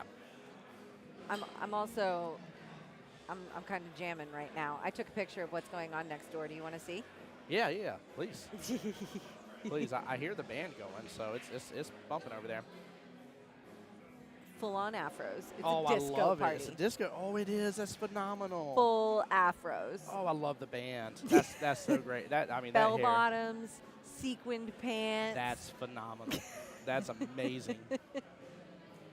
You can't walk through there and not want a boogie. Yeah. If Laurel were here with me right now, she would boogie. Ashton, the only other thing I'd recommend to you, I know you got a strong 7-9, is it sounds like to me you would probably benefit, and if you get a chance to, even if you don't have a team going, you would probably benefit going to Vegas. I honestly, if I was you, man, and feel free to tell him I sent you, go see if Joey Gray's at the Q-Tape booth doing his lessons. He'll do, usually, let me not say what he'll for sure do and promise anything, but usually does individual lessons, and he'll take before and after photos for you and help you adjust certain things and give you that go-to information to be able to have after the lesson's said and done, which is huge. And I would really recommend that. It sounds like that's what you need in your life, bud. You need a pro. That's an actual pro. Oh, is that all, Tim? I just need That's a all. pro You to just need- improve my game? Well, I think if he hears it from a pro, I'm helpless without a pro. and they see what he's doing wrong, other than just telling him that, hey, you're just poking and everything. I think if they can give him an extra tool or You two, know, it would help. I don't know. I'm just going to say, Joey is amazing, He is. I love Joey Gray. but I might be a tough student. I mean, you beat me before. I've had lessons from Joey Gray. in Vegas. I'm not sure what you're trying to say right there. I'm saying that you may That think I don't need Joey Gray? No, you may think you're a tough student, but I've had lessons. You beat somebody that has had lessons from him. I don't think you're going to be as tough as you think. I think you do phenomenal. I'm complimenting you is what I'm trying to do. Well, I know, but I'm not going to practice. I'm going to be the 5 that we were just talking about on you here. just don't have time to, though. That's the problem. That's the problem, yes. If you didn't have 2 kids and you only had only the APA, I would for sure play Padawan Masters. you might have an opportunity then. Might. I mean, this league's big enough as it is anyways to run. So. Did you know at the USAM qualifier here in Jacksonville, there are 5 league operators playing in that USAM? I got to know they're playing in ours here? Yeah, in the Jacksonville one. Who's the 5 league operators? Well, our very own Mike Moore is one of them. Oh, that's so amazing. Let's go. So I think Mike, Will, Kevin, James. Oh, my gosh. That's so amazing. I'll throw last names for you guys. Mike Moore with Jacksonville APA. Yep. James Harper with Seminole County APA. Yep. Him and Michelle. Kevin Morgan with First Coast APA. Will Hoyt with Southeast Georgia APA. We just got to get Billy down here. Tell me Billy's coming. I do not believe, not that I'm aware of. And I want to say there's another one too. That's amazing. I swore there were 5. So I'm trying to remember who the 5th one is. I got to make sure. I'm pretty sure I have the prelims in my phone already, but I need to make sure I have the dates in there. Because that is going to be a live stream to not miss. It's going to be fun. Oh, my gosh. The fact we got league operators, because I don't remember last year having league operators. Maybe Ashley's playing. Maybe she's the one I'm forgetting. I'd adore that. Ashley might be playing. I can't remember. Ashley's not Kevin out of it. I know that I am not playing. I would be. Kelly's like, for sure, my name is not on that list. Yeah, no, I am not playing. I don't need to check it twice. It is the only tournament that league operators are allowed to participate in. It makes sense, though. With it, I mean, it's the U.S. Amateurs. It's the Open. Yeah, it's the Open. So it's the only one that they're allowed to participate in. It also is a no handicap format, so we can't go into it underranked. Yep, 100%. So. There's no way that y'all's connection with APA can interfere with how you would do in the tournament. Exactly. So yeah, there's a whole slew of them that are going to be participating in that one. The most benefit anybody could say is the same benefit any of us could. And that's like, oh, that person plays in the same APA league I do, so I kind of know how to shoot already. That's the most you could possibly say is that you naturally have seen somebody shoot before, which all of us can say. Right. Watch the live stream. Boom, you're guilty of it too. Congrats. I scoped out the competition. No, all you did was psych yourself out is what you did because you're too worried about how good of a shot they are or not. Oh, man. Been there, done that, got the coffee mug. I'm like, I was talking about this earlier too on stream. I was like, I've had a good piece of humble pie served to me. I'm like, I can definitely beat that person. I should definitely win against this person. I've seen them shoot before. I just got smoked by that person. What did I do? I set myself up for a huge failure. I missed ball in hand twice. Oh, yeah. And Oh, yeah. scratched on ball in hand. And It's bad. I will find a way. When there's a way, there's a way. Yep. I almost said it backwards. When there's a way, there's a will. There is. When there's a way, there's a will. Not always. When there's a will, there's a way, but there's not always a way when there's a will. Backwards. Oh. Again, I don't know where I'm at with it. Well, if I have the score correct here, I think Eric's about to have a chance to jump up another bracket here as a guarantee. Yeah, he definitely is. 32 points gets him up to a bare minimum 14-6, which is exactly how I said they have the potential for this to play out, and that's assuming if he loses. So whose Or, throw I'm is sorry, it I'm sorry. next? No, forgive me. He's a 5. I am wrong. He's at a 13-7. Sorry. Should be at a 13-7. Joel They're needs to 5s. close this out. Yep. What's the next jump?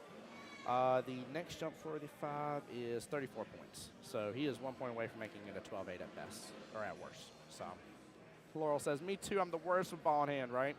Ball in hand is terrible for me. All right, double checking, waiting here.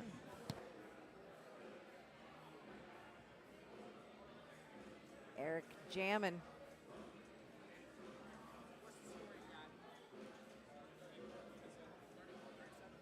Never mind, Eric's already at it. He is at 34. I was off on the score. So it is a 12-8 right now? 12-8 no matter what. All right. Period. Now, a very important that Joel gets the 12-8 versus Smokey Q. Yeah. And he's good. Eric down to needing 3 more now. Wow. He has eyes on that too. He just doesn't have a lot of leeway to work with it here. But Gary in chat says, "Let's go Pockets too big. Wish I was there to root for us." Omar, there you go. Gary showing Omar the love. Poor Omar was in a tragic situation earlier where his break cue came in half during the break. That's crazy. It's the I've never wildest seen thing anything like ever. it. Wildest thing ever. He broke, and there's oddly video of it because, you know, we're at the World Qualifier, so somebody was randomly videoing and Great shot. like videoing straight on of him breaking this rack, and he broke, and he threw his arm forward, or his back arm forward, and the shaft of the top cue half, just literally the top half. followed the cue ball onto the table. And just so everybody's very clear here, it wasn't his tip. Nope, it was the entire whole shaft. half of the cue. Like I had a couple people correct me. They were like, "You mean the tip flew out?" And right? it didn't I'm like "No." splinter the cue Nope. into 2 pieces. No, like the whole thing snapped. It was like he didn't twist it on. Yeah, At all here. and it just flew off. All right.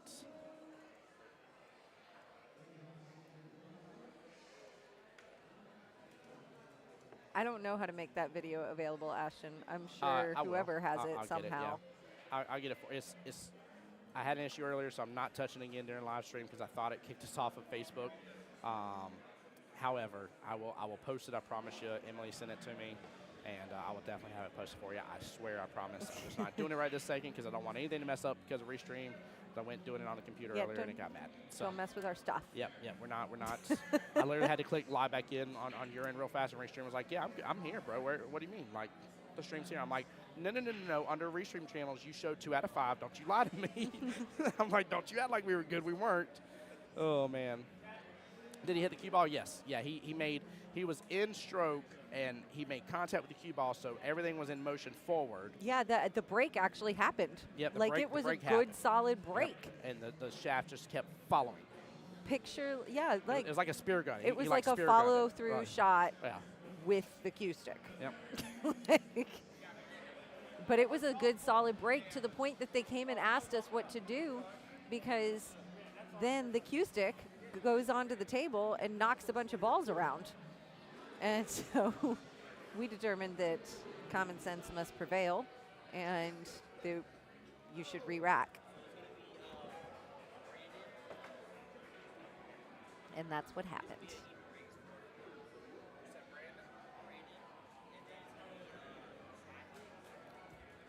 Common sense must prevail, by the way, is a Chadwick direct and Brandon. quote out of the official team manual. So we like to fall back on that one, and in this one it seemed appropriate. So considering that the rack had just started, and we just determined that scratch that, start over. All right, we do have Mr. Chadwick for Team Smoking Q. And we got Mr. Brandon Merkel here for Team Pocket Pounders. Even 4-4 race, guys. Give me a second. I will get it updated here, but there we go. Let me get the name over.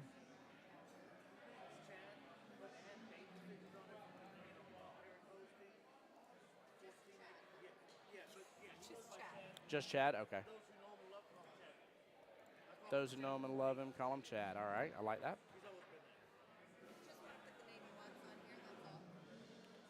All right, and games must win. It is a even 31-31 race. All right, so now let's talk about, since this has changed.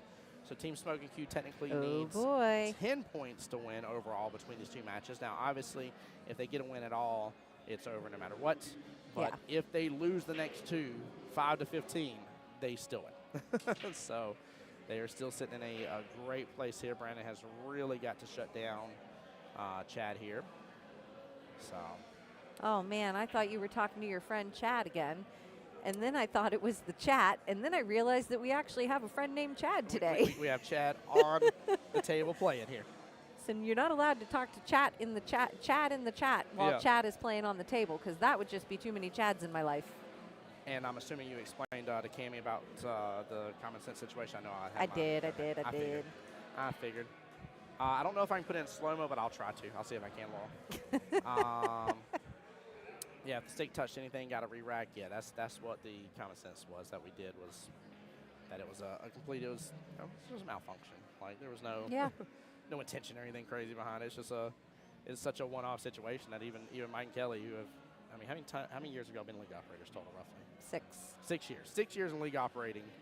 And this is definitely a first for them that I could tell, because they both looked at each other like, wait a minute. What happened? Yeah, hold on. So it did this, and like you're just seeing them both kind of scratch their head for a second. I'm like, what in the French toast happened at this event, and how? And but yeah, I don't know which make his cue was, by the way. I had to look up some pictures from our very first World Qualifier, which was 5 years ago. You know, you got to be a league operator for a year before you can have your, not really. Some people actually purchase APA areas and like purchase and host a World Qualifier in the next couple of weeks. That would be insane to me. So but stressful. that sounds absolutely Yeah, stressful. You could not ask me to do that. But anyways, our first World Qualifier was 5 years ago as league operators, and at the time when I was holding, Connor was only 4 months old. Yep. And so when I was holding Jasper, I was like, I got to find my first pictures of Connor at tournaments. And he actually didn't go to the World Qualifiers, but he did go to plenty of other tournaments with us. Brings back some memories, huh? Yeah. Brings back some memories. He stopped going to tournaments with us once he could move. Yeah. Yeah. It would become quite a bit difficult there. Because he never stopped moving. No, that boy loves his Sonic shoes. I mean, that boy is fast, too. Moving. Super fast. But he's a great kid, though, man. I think super respectful. Love seeing him around at the different events. I still think back to how much fun it was having them here when we had Soup and Shoot. And of course, always with the trunk or treats that we get to have. And it is definitely fun watching them grow up around here. yes, it is. And now we have a whole nother slew of babies that we get to do it as well here, and it's so much fun. I know. There's 3 on Friday night alone that were born in the last few months.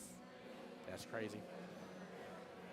Fortunately here, Chad having to get a ball in hand again. I think that's what, the second or third ball in hand already. Barely in this matchup here. 1 second.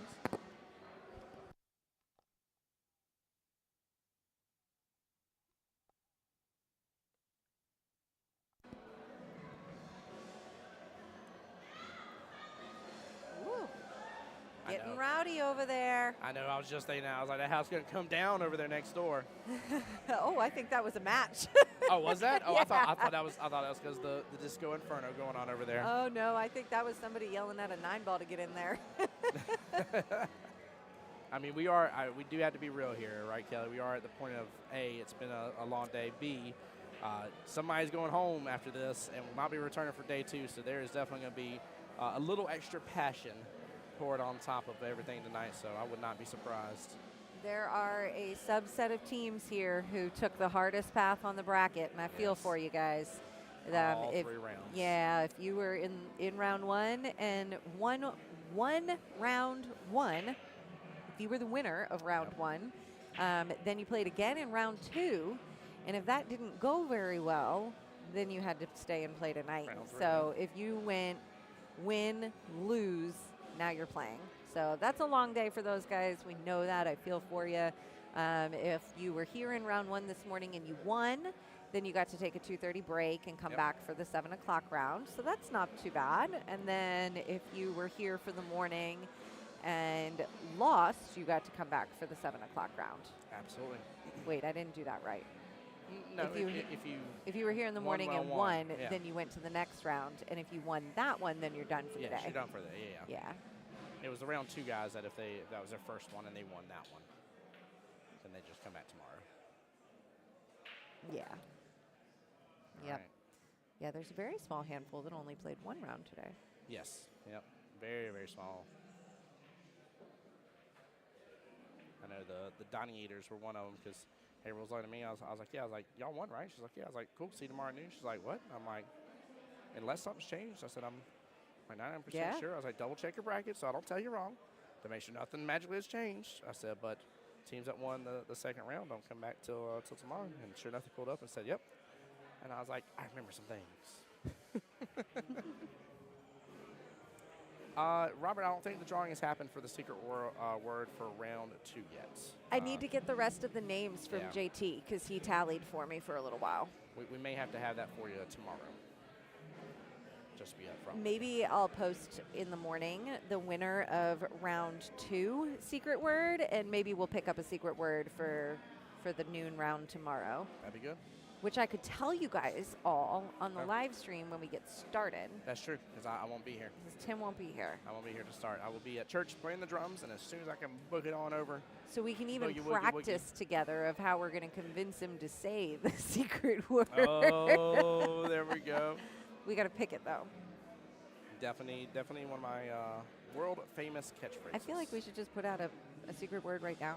little APB. Let's see. What could the secret word be? I don't know. We're already late in this matchup. I'm just not gonna. I already suck at it as it is. I'm not gonna have enough time. He's getting nervous. Do you Oh, hear him, man. guys? He's I definitely nervous about the secret word. I definitely am. You know why? Because he couldn't figure it out in round 2. I could. I was doing so bad. And what was bad too is JT literally sat right here, and then hopped on Facebook, typed out and hit send. I'm like, wait a minute. What were the last 3 minutes? What did I say? What all have I said? And I was sitting there literally playing back. I was like, the waitress came over.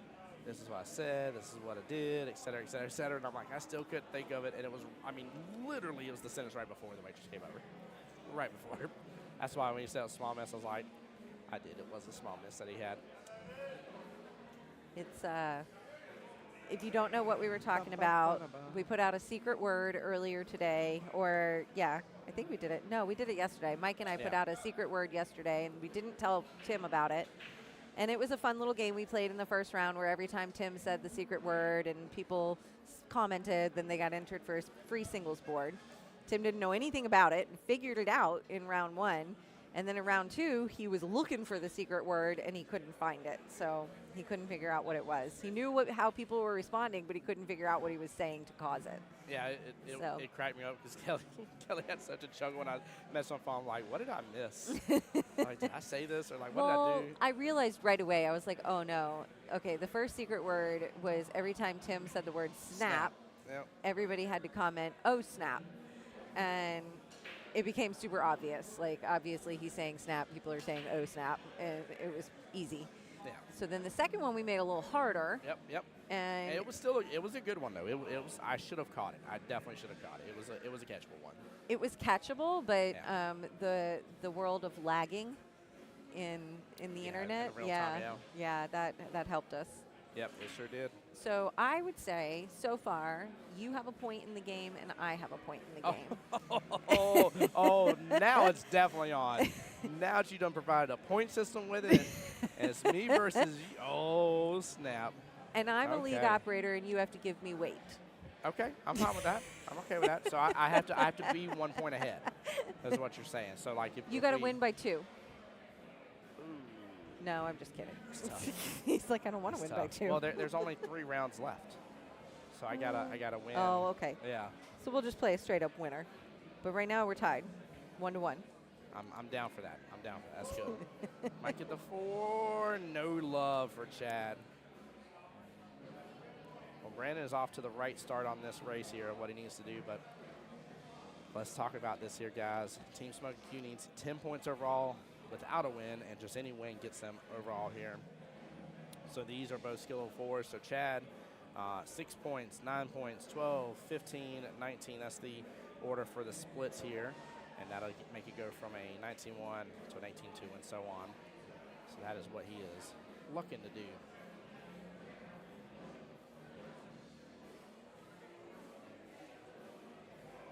Yeah, and Now even I'm if Chad distracted gets a and little I'm bit trying of to a vibe. find a word.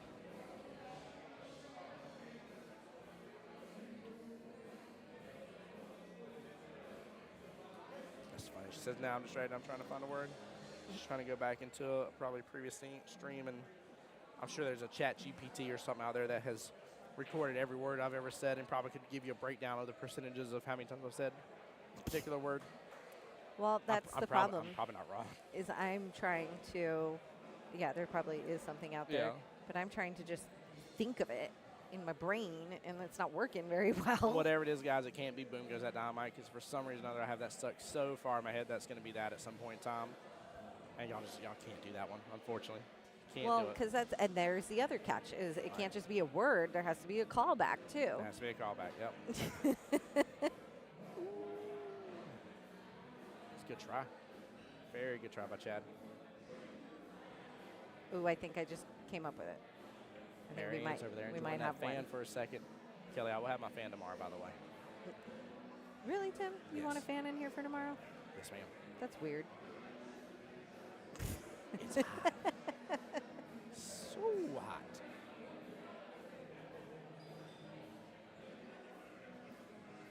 Okay, so I'm not hung up actually looking for the word. I'm hung up Oh, looking for a fun Great way shot. to write the word.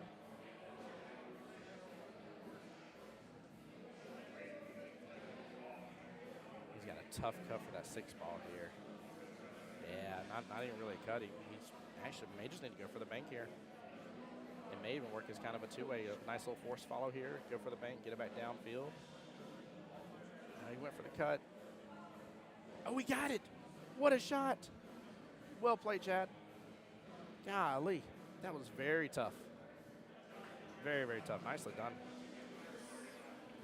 I'm impressed by that cut. I cannot believe he just made that like he did. That was not easy in the least bit, and he landed it perfectly. He's got a little bit of a back cut here on the 9. Smooth stroke this, though. If he overpowers this, he might come all the way back down, bottom left. Yeah, he hit it good. He hit it good. He missed, but that speed was nice. If y'all look, though, that cue ball definitely started tracking closer towards that bottom left-hand corner pocket. I don't think it was going to go based on the trajectory, but would have gotten close here. And a good out by Mr. Brandon here. Good run by Chad, though, gaining a few extra points. 13-7. All right, score remains confirmed. 7-13. Brandon's doing good. 7-13. 7-13. And again, Chad is. So Brandon needs to win, Yeah, if but he needs to like blow it out of the park to win. he does, because I mean, again, we're just looking at 2 5-15. So in order for Well, I mean, so far he's on pace. yeah, Chad only has to get to 19 points. Chat or chat? Chad. Chad. He's only getting 19 points to make it a 5-15 and make it to where they can lose by that again. What a freaking break and a half. Wow. A break and a half? A break and a half here. Quick little instant replay brought to you by Threefold, my official sponsor for all your trophy engraving sublimation needs. Check out Threefold. Feel free to message me, voiceofjackspool@gmail.com, and I will forward your information to them. Take a look at this. That was quite a pitch You there. like that? Yeah. I've said it a few times. Take a look at this. Chad has the opportunity. Ashley says he heard a T in there too. That's where the whole joke came in, was when I was saying before in my stream, I was like, "What's up, chat?" is what I was trying to say, but she thought I was talking to Chad. D is in Delta. And now we have both. I just gave Chad all those. Hold on here. 1, 2, 3, 4, 5. 2, 4, 5. And Did just you made see that. the word? I just realized that I've been like waving my phone around. Did you see the No, word? No. I couldn't have anyways. I was too excited about this that my tiredness / allergies are kicking in and my eyes are getting weary. I was apologizing earlier. I was like, I know. I told Will, I was like, I know I'm putting my eyeball out. I'm sorry. What did I just sing? What tune is that? Eyes are getting. It's a show. It's some kind of I don't know. TV show. Jason says, Tim, that's why you break from the sides. I'm not saying. It's King of Queens. Is it? Yeah. I've never watched that show, really. You haven't watched King of Queens? That thing has like 4 hours of reruns a day. How have you never seen King of Queens? I don't have regular TV. There's so much Disney that plays in my house. And we have a I mean, King of Queens confirmation for existed ball hand. long before your kids It did. You're not and wrong. streaming. You're not wrong. But then I was watching something like Supernatural instead. Supernatural. See, I've never seen that one. Oh, what? With Winchesters? Is 17 it Winchester. scary? Yeah. I don't do scary. It can. I mean, it can be I don't do scary movies or scary shows. about demons and angels and Now, that kind of Angels stuff. and Demons was a great book. that was. Who hasn't seen King of Queens? I figured Laura was going to chat in and say she loved King Queens. I'm not surprised. Knowing you know Mike and Kelly sitting over here talking so phenomenally at King Queens. Is he going to follow this through?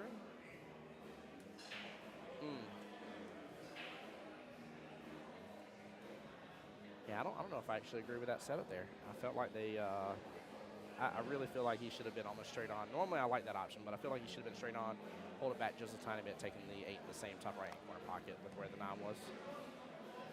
Obviously, even if he had made it, he still would have been a little tougher on the 8. So, oh, Ashton said he's seen both shows, would prefer Supernatural. Keep in mind, they're two completely different types of shows, though. That is. Apples to oranges is not fair. Yeah, apples to oranges is not fair. I definitely. And we agree. like fair here in the APA, folks. That's true. Excalibur. I forgot I wore makeup, and I just Oh, rubbed you didn't my do that? eye. No, ouch. Oh, Now my I have eyeball. makeup in my eye. It makes my eyes hurt, and they're already hurting. I ain't got my eye drops on me like a dum-dum. I have some somewhere. Yeah, it's bad. My eyes have been drying out here lately. And Kevin James stand up is incredible. Now, that is true. Kevin James is phenomenal. I do like Kevin James. Like him in, what was it, Mall Cop?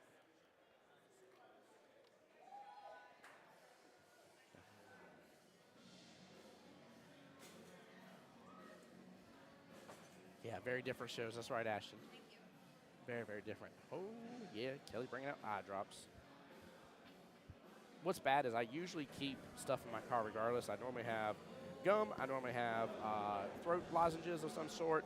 And I normally have eye drops and Tylenol and ibuprofen. Those are like I 5 have things I always keep on me. And all guess of what's not in those my car? things. Guess what's not in my car at all? Those 5 things at all, because I didn't put my backpack in there. 1 second, guys, right back. It's amazing. Sitting here and doing this, you just don't realize all of the different ways that, like, sitting here all day long actually affects you. My jaw is shot by the end of the day, sitting here on the commentary mic. I'm taking ibuprofen. You're drinking lots of water because your throat's dry, your eyes are dry. You just don't realize it. Who knew, sitting here on a microphone all day, hanging out and having fun. Cammie, I was going to post the new secret word tonight, but I decided, given that the score of this match, where it is, that we would wait and put up a secret word when we had more time guaranteed on stream. It's hard enough to think of it. I can't waste it for a 20-minute stream. We got to have a whole round. So, but it will be up on the Mike Kelly APA Facebook account. It's the only place that I can put it and hide it from Tim. And I don't want him cheating and finding the secret word. You have my word. I will not cheat. And my sincere ask from everybody is in no way, shape, or form. Do not message it to me. Don't. Please. It's been a lot of fun. And it takes one person to ruin it. And there's no way I wouldn't be able to say otherwise that I knew it was ruined because I'm too honest about it. So There was one moment in round 1 where I thought you were playing dumb. Yeah. Oh, yeah. And I was like, somebody told him about the game. Yep. Nope. And nope. Nope. 100% didn't realize that first. So it should be 10 He was to 12. passing me notes saying, what is up with Oh Snap? Yeah. 10-20 score confirmed. Thank you so much for those eye drops. Very, very welcomed here. That is far better. Oh, did I move them? I don't know where you put them. I thought I had them right here. You took them. Did I take them? Yeah, I had it right back here. I definitely didn't put it in my pocket. Oh, I okay. reached. Yeah. I did. Yeah. Oh, hang on. It's not gum, but it's mints. Hey, it still helps. I'll do gum. Thank you so much, Kelly. You're welcome. That's why Kelly was head partner in crime when we went to Canada. I helped her keep up with her phone, and she helped me with the rest of the stuff. I just threw the rest of that away because I thought I lost that piece. Yeah. What is that? It just fell off of something. Like a Bluetooth piece or something? Yeah. Yeah, it's definitely a button. Yep. We'll throw that away I then. did lose it. I lost it in my purse.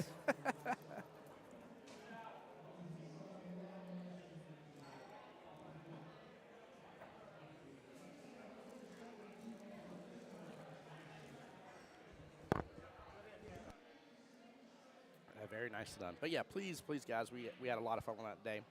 So whatever you do, don't be tempted. Don't be like, oh, Tim's not getting. I want to really help him out and stuff as well. No. Duke coming over when we're doing eye drops.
Sudden death. Sudden death. Finishing. All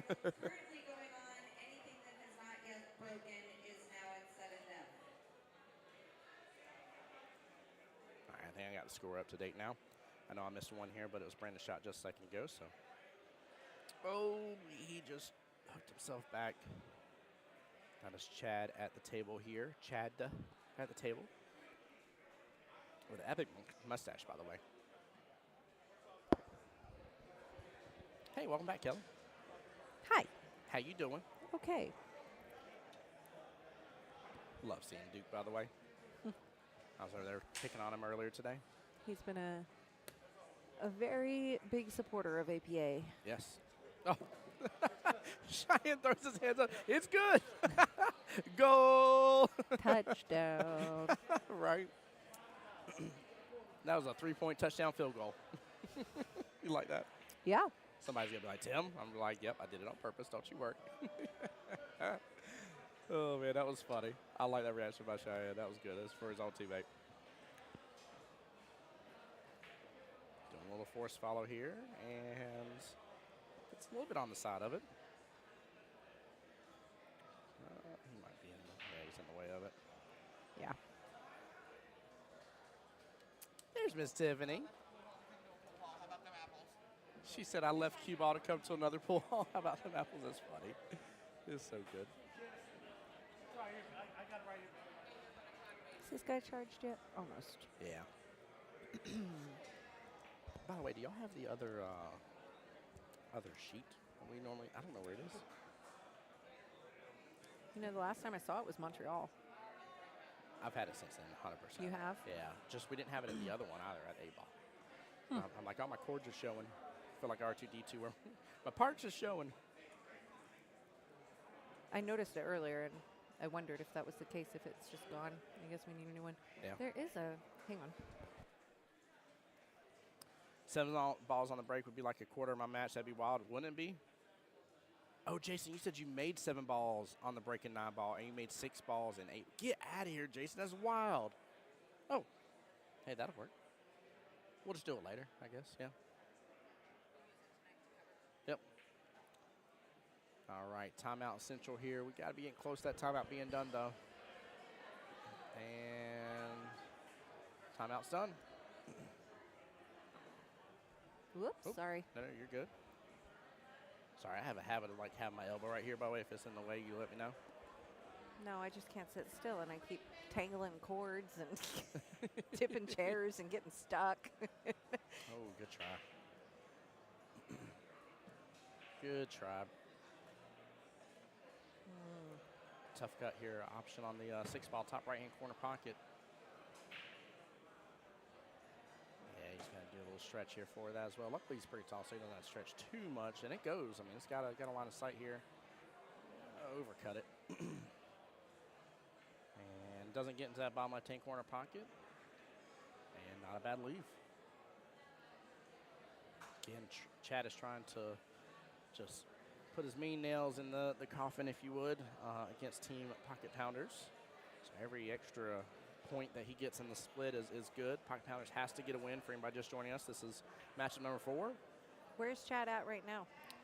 Chad being at 13 points and has a skill level 4.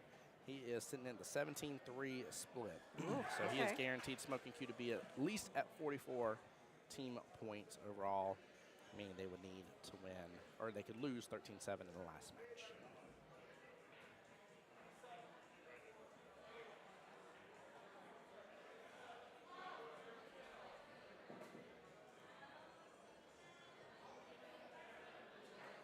That's quite a way to be going into the last 2 matches of a match, right? Yes, it is. Oh, good Lord. Jason says he has 25 total years of playing. Wow. Wow, yeah. Yeah, you definitely got me beat. I'm proud of saying I have a decade of being in APA. A little bit over that now, but. Joe, what do you mean by bird? Where are you at? I know you were in here. Bird? I don't know. He just typed out bird in chat. There's no code word, I promise. Your secret word. I'm like a bird. I want to fly away. Oh, that's even worse, Jason. Jason said 35, not 25 years. Jason, I'm only 37. Brother, you got 2 less years than I've been alive in the whole entire time. Now, that's especially wild.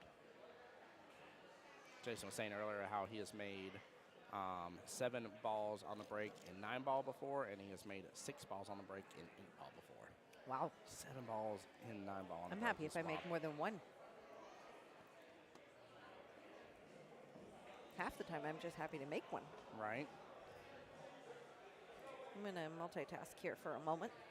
Go for it. I like that, Ashton. He says he's played APA for 15 years, pool for 25.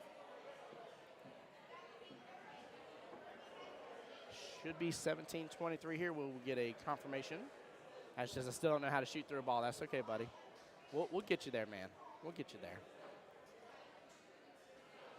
Still got love for you. So tomorrow at noon, we're coming back. And if anybody wants to go check out what the matchups are in the morning, you can get on the bracket. It is online, and we will continue updating that tonight. It'll be updated for you guys in the morning with table assignments before we get here. Boom bracket. Doors will open up at 11 for practice for those that are playing. But if you want to follow along that bracket and see who's still in the tournament, you can. We will be playing. There's matches on both the winner's side and the loser's side in the morning. So you can see 2 sides of the bracket there, 6 matches on each side. And, hey, give us a shout-out and let us know who you want to see on the live stream at noon. There you go. Go check out that bracket and weigh in on the choice.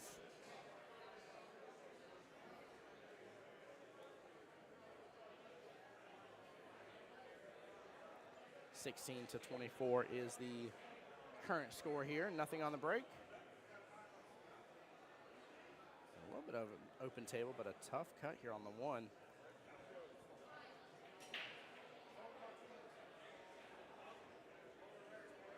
And not a bad leave. I know a little bit open up for that bottom left-hand corner pocket, but that's a way tougher cut than what he was just left with. So Chad is across the full almost length of the table here, and that 1 ball is looks like maybe almost just underneath the first timing up from that bottom short rail.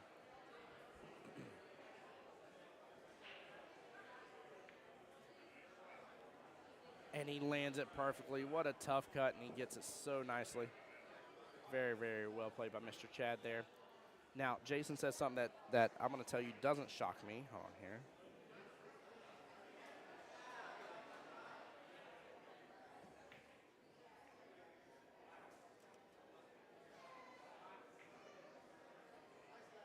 What are you looking up?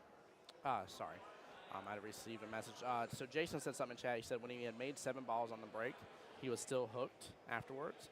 And I will tell you that I'm not too surprised. And the only reason I'm not too surprised is because we saw that, especially in Canada. It was funny because anytime somebody made like 3 or more on the break, they were almost always hooked. And we even had one time where I think it was 5 made on the break, and they were still hooked. There was only 4 balls left on the table, and they were still hooked somehow. It was wild. I was excited because I thought you were going to say, because we already know that table karma is real. Mm-hmm. And I thought that was going to be the logic, but no, it wasn't your logic. Table karma is real, though, and it would have served as logic just fine. No.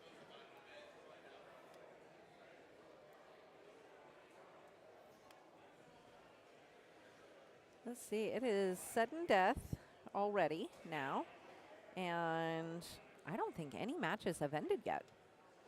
No, I have not seen any paperwork just yet.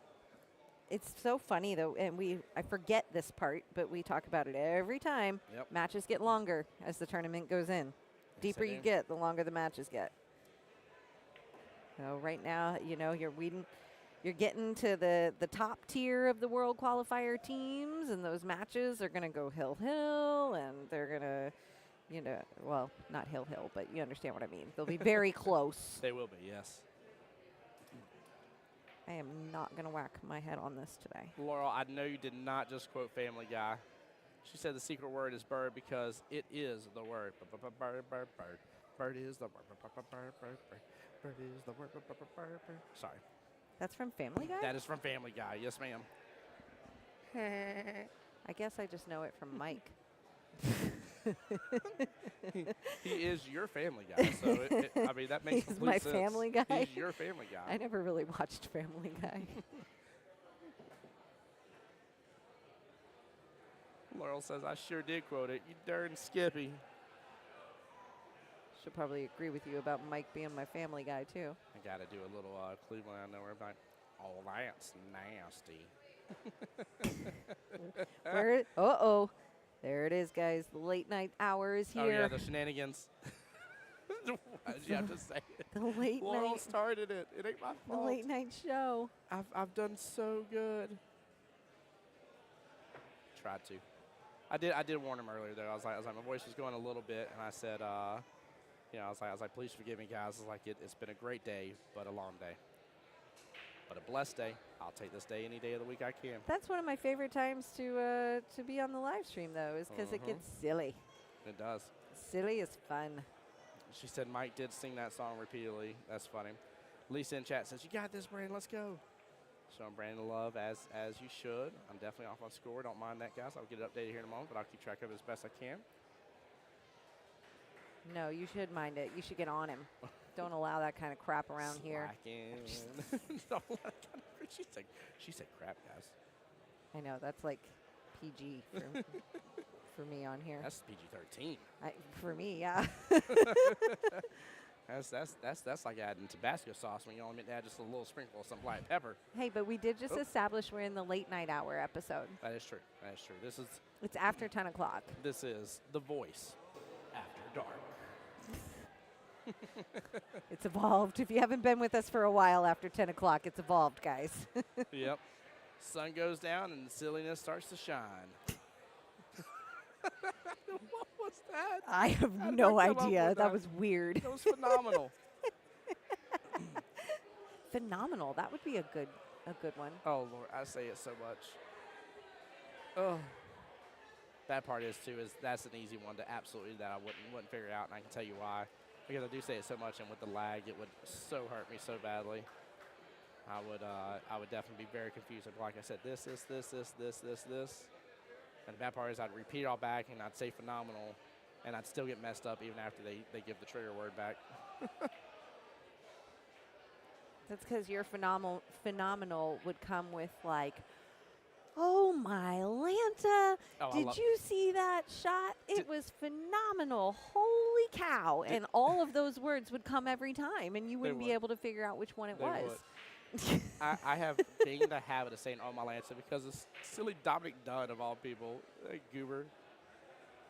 He out of nowhere started saying out stream. We couldn't stop saying it. And then I started saying it, making fun of it. Then out of nowhere, like it was like 3 streams later, it's somewhere else, and I started saying, I'm like, why did I pick up that habit? Why? What? He rubbed off on me. Oh my gosh. It sounded like Darth Vader got throat punched. The voice after dark. There you go. That was intense, Tim. That was. Can you give us a good mega boom in that one? Oh, and that one. Mega boom. Wow, look at that. May the boom be with you. We're calling for a shot to be watched. It's a being watched. Yeah, this It's a little bit of a maze to get there now. Ash just said kick it at this too. Ash, we were talking about this earlier. I was like, you don't kick at things you can see. And Ash is like, but it's close to the rail and it's a short angle. I'm kicking at it. I was like, I kind of don't blame you to an extent, but like rule 1 says you don't kick at things you can see. Oh gosh, Laurel, when are you coming back down again? I need to know. We need you back on the. No. What we need is I need you and Kelly and Mike behind the booth while I'm playing on a matchup, and y'all to commentate again, because that was a treat. Team captains. Oh yes. What a shot! Stop, cue ball. Yeah, baby. Wow. I could not be freaking more happy about that shot. That was amazing. That was a good shot. That was Ashley. That was it. And he just said, you know what? You guys think that I shouldn't kick? Take this. Well, what a timeout. What's salty? You got an instant replay for that one, Brandon. Did he? Yeah. I had to. All right, let me double check the score here to make sure.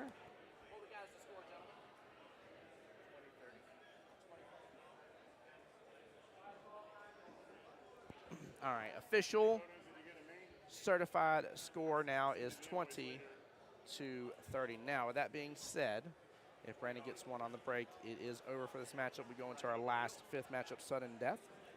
Obviously, Chad still has the potential to win, but he needs 11 points to do so. Now, Chad being skill level 4, getting to 20 points has guaranteed him a 15-5. So he has put Smoking Q to where in the last one they can again lose 5 to 15 again and will still win overall. And that is the one on the break. Very good job. Home team score goes to 46. Away team score. That was it. There's a 34. So they're on pace. Smoking Q is on pace. They got their 5 in that one. Yes, ma'am. And now they just need 5 more Just to need a win. 5. Yeah. So depending on who they put up here, I will do the calculations for you. Also, guys, before anybody says, hey, he's giving extra points, every ball will be worth 2 points except the 9. The 9 will be worth 4 points because we are in the one and only sudden death, where the points do matter and the rules are not made up. The rules are not made up. Yeah. I want to clarify, we don't make up any of our rules. No. It's I'm flipping the whose line is it anyways? Where they're like the points don't matter and the rules are made up. I'm like, well, the points do matter and the rules are not made up. What? Whose what line show is it this? anyways? Oh, I forgot about that show. With Drew Carey and them. Yeah. Well, Drew Carey was one of the originals, but one second, guys, I gotta mute up.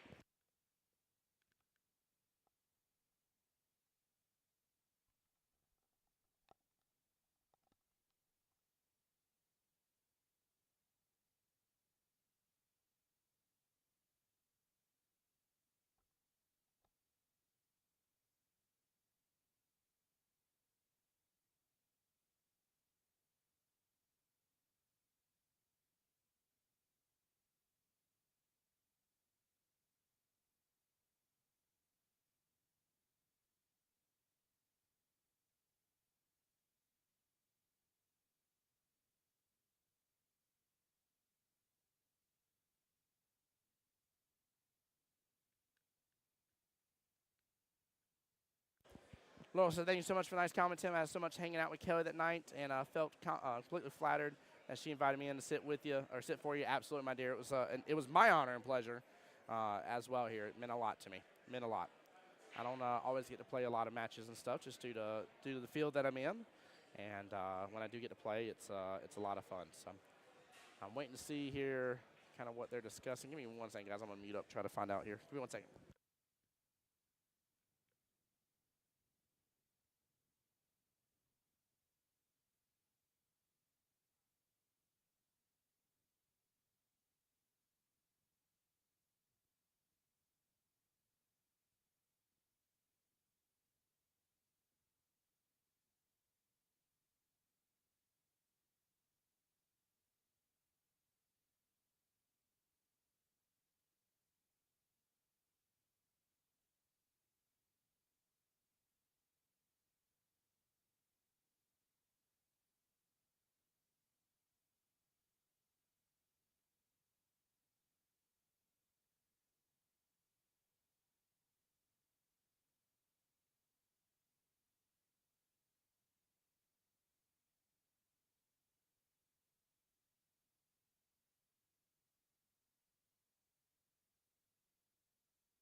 All right, so they definitely were discussing what I thought was. All right, Ricky versus Daniel here. Let me get this punched in real fast.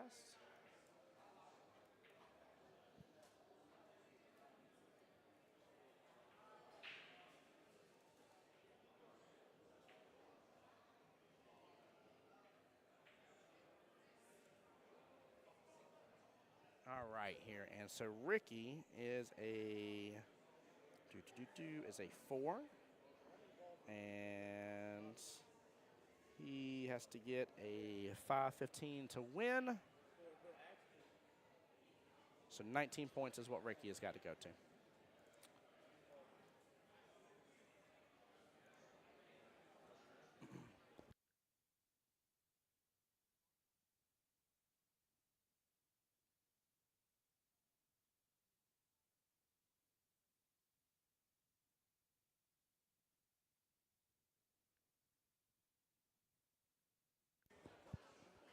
All right, guys, so I have adjusted for the difference. Normally, Ricky would be going to 31. However, if he gets to 19 points, he will, the loss, if he didn't gain any more points from there, would automatically put him 5 points for the team for Smoking Q to 15, which would make it a 51-49 win overall and send Pocket Pounders on the way home.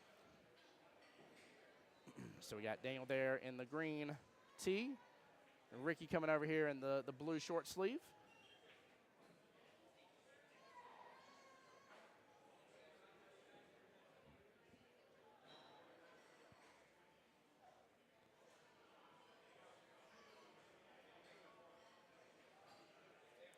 Looks like Ricky's going to win the lag for Smoking Q. He mined again as well, guys. We are in sudden death. Every ball is worth 2 points. The 9 balls are worth 4 points. There is 20 points possible for rack. If Ricky takes all points in this rack, it is over. So tough place to be. But Team Pocket Pounders has done a great job bringing it back up to this point in time because honestly, I was not sure for them if it was going to go to a matchup number 5 here. And so I will have to say they got to hold their head up high here for what they're doing.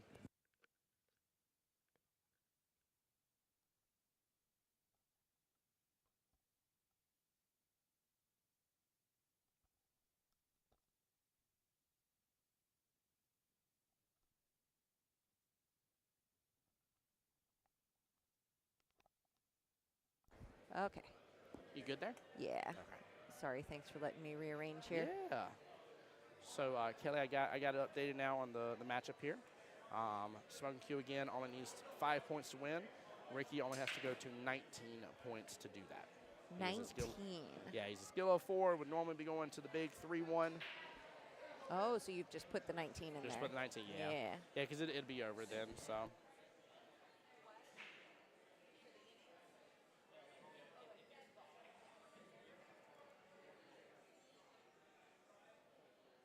All right, here we go, guys. We're off to the races. This is the last matchup of the night. Again, we will start back up at the wonderful noon tomorrow. We're getting High- to the high time of the noon. night where there's lots of questions about score. Nine-ball score raises lots of questions when we get to Yes, this it point. does. So It makes sense. It gets, you know, again, a handful of teams have been here since this morning. brains are Brains fried. are fried. Yep. And also too, there are quite a few newer faces compared to Absolutely. the last one. So I'm not surprised that some people are like, hey, I haven't been in this scenario. I haven't had to deal with this really. Maybe I've had to deal with it in triangles per se, but you know, you would have only had 2 matches in triangles versus they could have just went one day today and have already had 3 matches now instead of 2. So they've had more opportunities for this to come up. Exactly. Yeah, there's a lot of people who haven't been in this environment before. They just don't know all the rules. And, you know, there's a reason we look them all up, too, is because we only deal with them a handful of times a year. Yes. And we wouldn't expect anybody to know them all. Daniel with a good attempt there on the 1. Had a 1-6, maybe a combo here. From my angle up It's here, tough. it looks pretty straight. It looks like it's dead on combo. Mhm. Yeah. Hit the 1 ball just a little bit to the left of center, and it looks like it'll go right in. I like that. That can be big points here. There we go. And Mr. Ricky is on the board. On the board. On the board. We've already had 1 dead ball and 1 ball made. 4 points out of the possible 20 for this rack have been captured. Yeah, I actually love when it gets down this. I was saying to chat as well that Team Pocket Pounders needs to be really proud because it really looked for a solid moment there, almost like we weren't ever going to get to a round 5 for them with how far behind they were, and they have absolutely done a great job really climbing back. And then on the flip side, Team Smoky Q has done a great job of trying to protect what lead they have and really still keep adding just a couple more points and a little bit more pressure to the overall situation. And I've loved it. It's been really cool to see. Really, really cool to see. And now it comes down to a pair of 4s in sudden death, in which Ricky is a 4 but has to get points like a 2. So that's a great position to be in. Yeah, Ashton, they were drowning tremendously. It was what, 33-7 if I remember correctly? Yeah, 33-7 because I was saying they could lose the next 3 matches 6-14. That would have given them 18 points and brought them over the 51 or brought them to the 51-point threshold. So yeah, 33-7 is where we were at, and since then we're now 46-34. Hey, Tim. Yes, ma'am. It's Hello. Time to boogie again. Then Bell Bottom's getting down next door. By the way, if y'all don't know about 9 Ball Heaven, there's a lot of times they have wonderful live music and bands here on the weekends and at other events too, so I don't want to shortchange that like they won't have one during the middle of the week as well. They definitely will. So make sure, if that's something you're into, hop on their Facebook page, please. Take a look. They always post on there. And then just come on by, see them. Come see us tomorrow, too. I mean, you got the Mega Boom. We had Predator here as well. Marianne was here doing all the APA swag that you could just gobble up as much as you wanted to. Nick was here doing cue repair, tip work. I mean, it literally was like its own little, like, expo. Yeah, there's no Predator So- tomorrow, so don't come up looking for that one, but you can certainly come up and hang with us and play in a singles board at 5 o'clock. Yep. That's when we'll have the tables available where we can run that. And we will also have the Q-Tech Synergy Truewood Mappaburl 2. Mappaburl 2. It's only taken 2 full World Qualifiers for me to say that properly quickly. Mappaburl 2. But we've got that to raffle away. We've got good stuff. So come hang out, get qualified, win a Q. Or just plan to hang with us on the live stream because we like that too. Yes, we do. So we will be back here at noon tomorrow. And then we will be here again. 4:30 is the semifinals. And then we'll come back on Monday at 8 o'clock for the finals. I think I gave points there when I shouldn't have a moment ago. We're at 12, 16, 18, yeah. Nope, nope, nope. 12.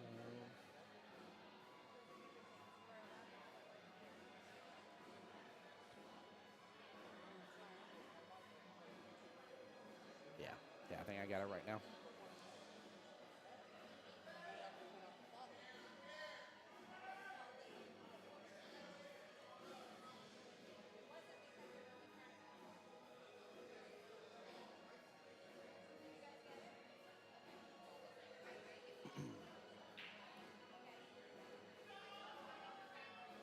Yeah, I count the dead ball. I got two dead balls so far, I believe. I might be wrong. Again, I'll get the score update. I do apologize, guys. Seriously.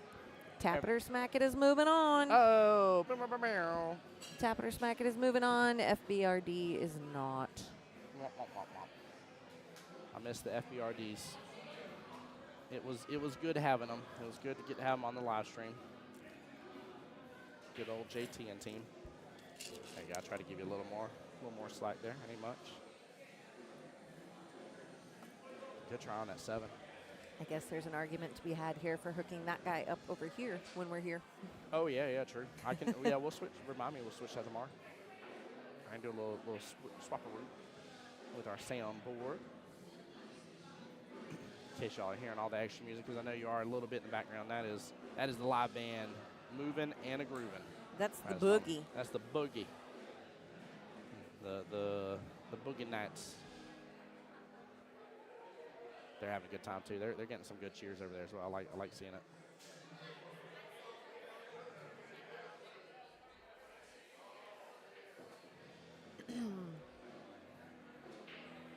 Tim, I'll be back with you guys here in just a few. Yes, ma'am. Everything good?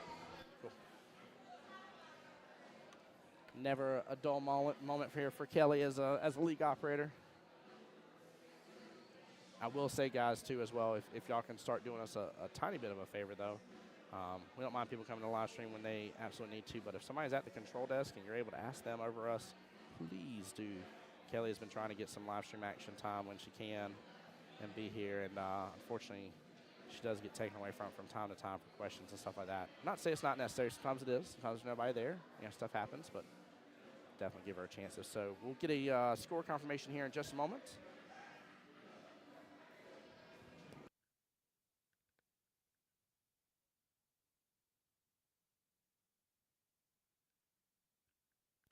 All right, yeah, I'd added an extra dead ball instead.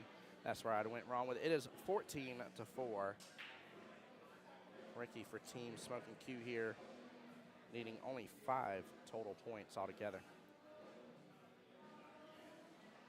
And nothing on the break, dry as can be. So realistically, he needs either a 9 ball and 1 other ball, or he needs 3 of the regular balls to be able to win this. Daniel still needing 27 points here altogether.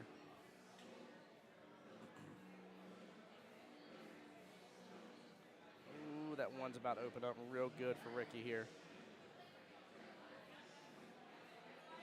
And he has the ability.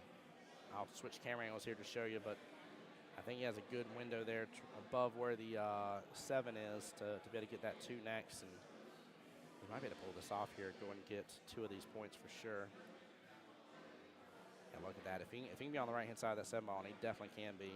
He's got to roll, though. Oh, it died on him. I was about to say, if he could end up just right here, right there, bare minimum, he would have had a great opportunity. He's going to do, it's like a kick shot here at it, maybe a 2-railer. No, he went 1. Wasn't sure if he's trying to come up short near the pocket, come up behind it or not. He's not leaving Daniel with much at all, though.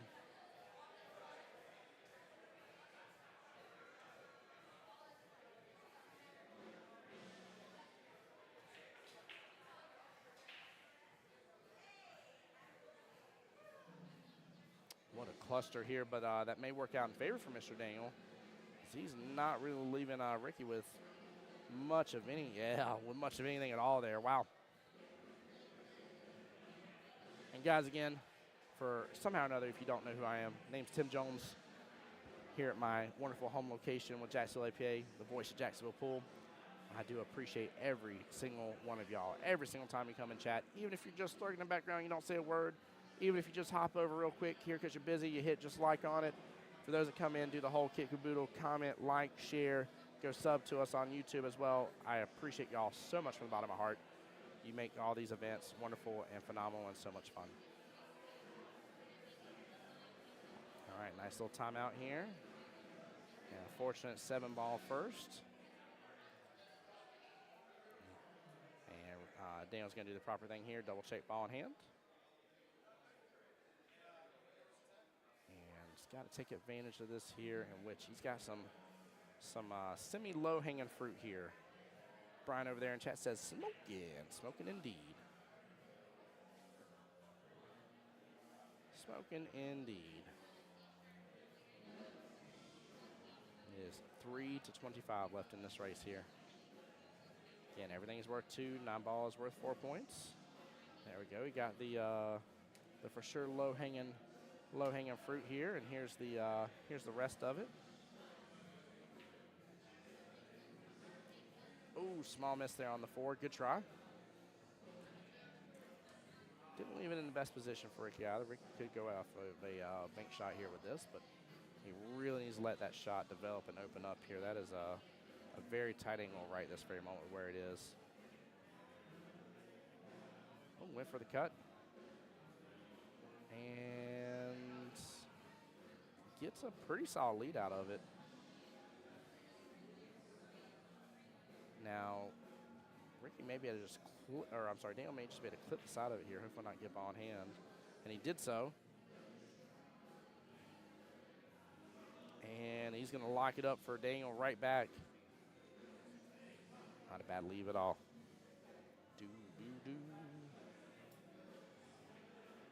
Man, this band is literally grooving really awesome. I'm loving this.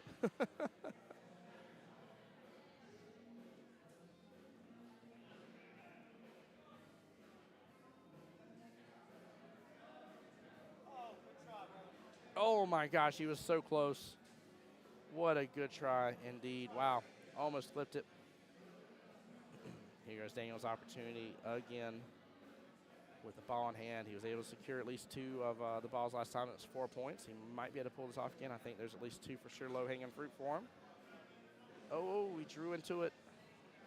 And almost clipped himself right on top of it here. He was better off just stunning or slow roll and just roll up a little bit. This is tough. He's clipping it, but I don't know if he's got enough of an angle, but looks like he hit it good. And that 5 is going to open up tremendously for that top left-hand corner pocket. This could be 1 of 2 balls left that Mr. Ricky needs.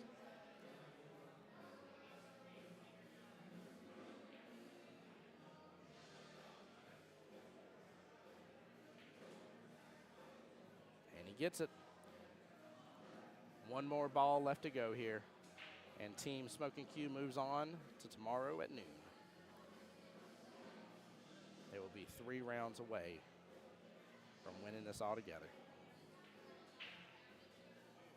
And that's what he did. Congratulations.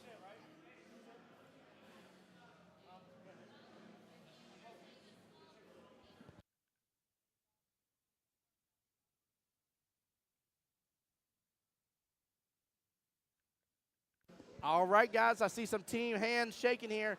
Ricky D pulling off the win for Team Smoking Q, bringing the overall team score 51-49. This will be considered what's known as a do not finish situation here. Big congratulations. Good attempt there by Pocket Pounders. The Pocket Pounders did a great job really bringing this back. Keep in mind, guys, it was 33-7 for Team Pocket Pounders.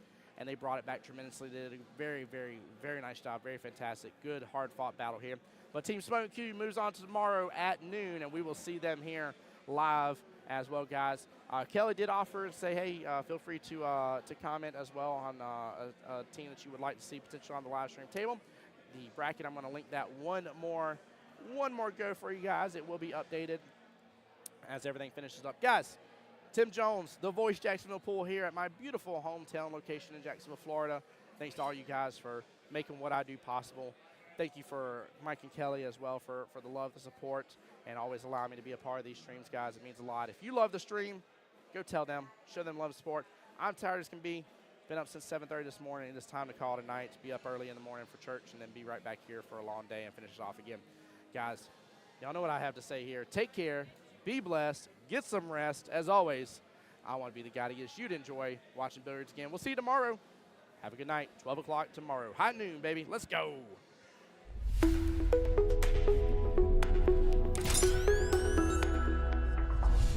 The voice of Jacksonville Pool.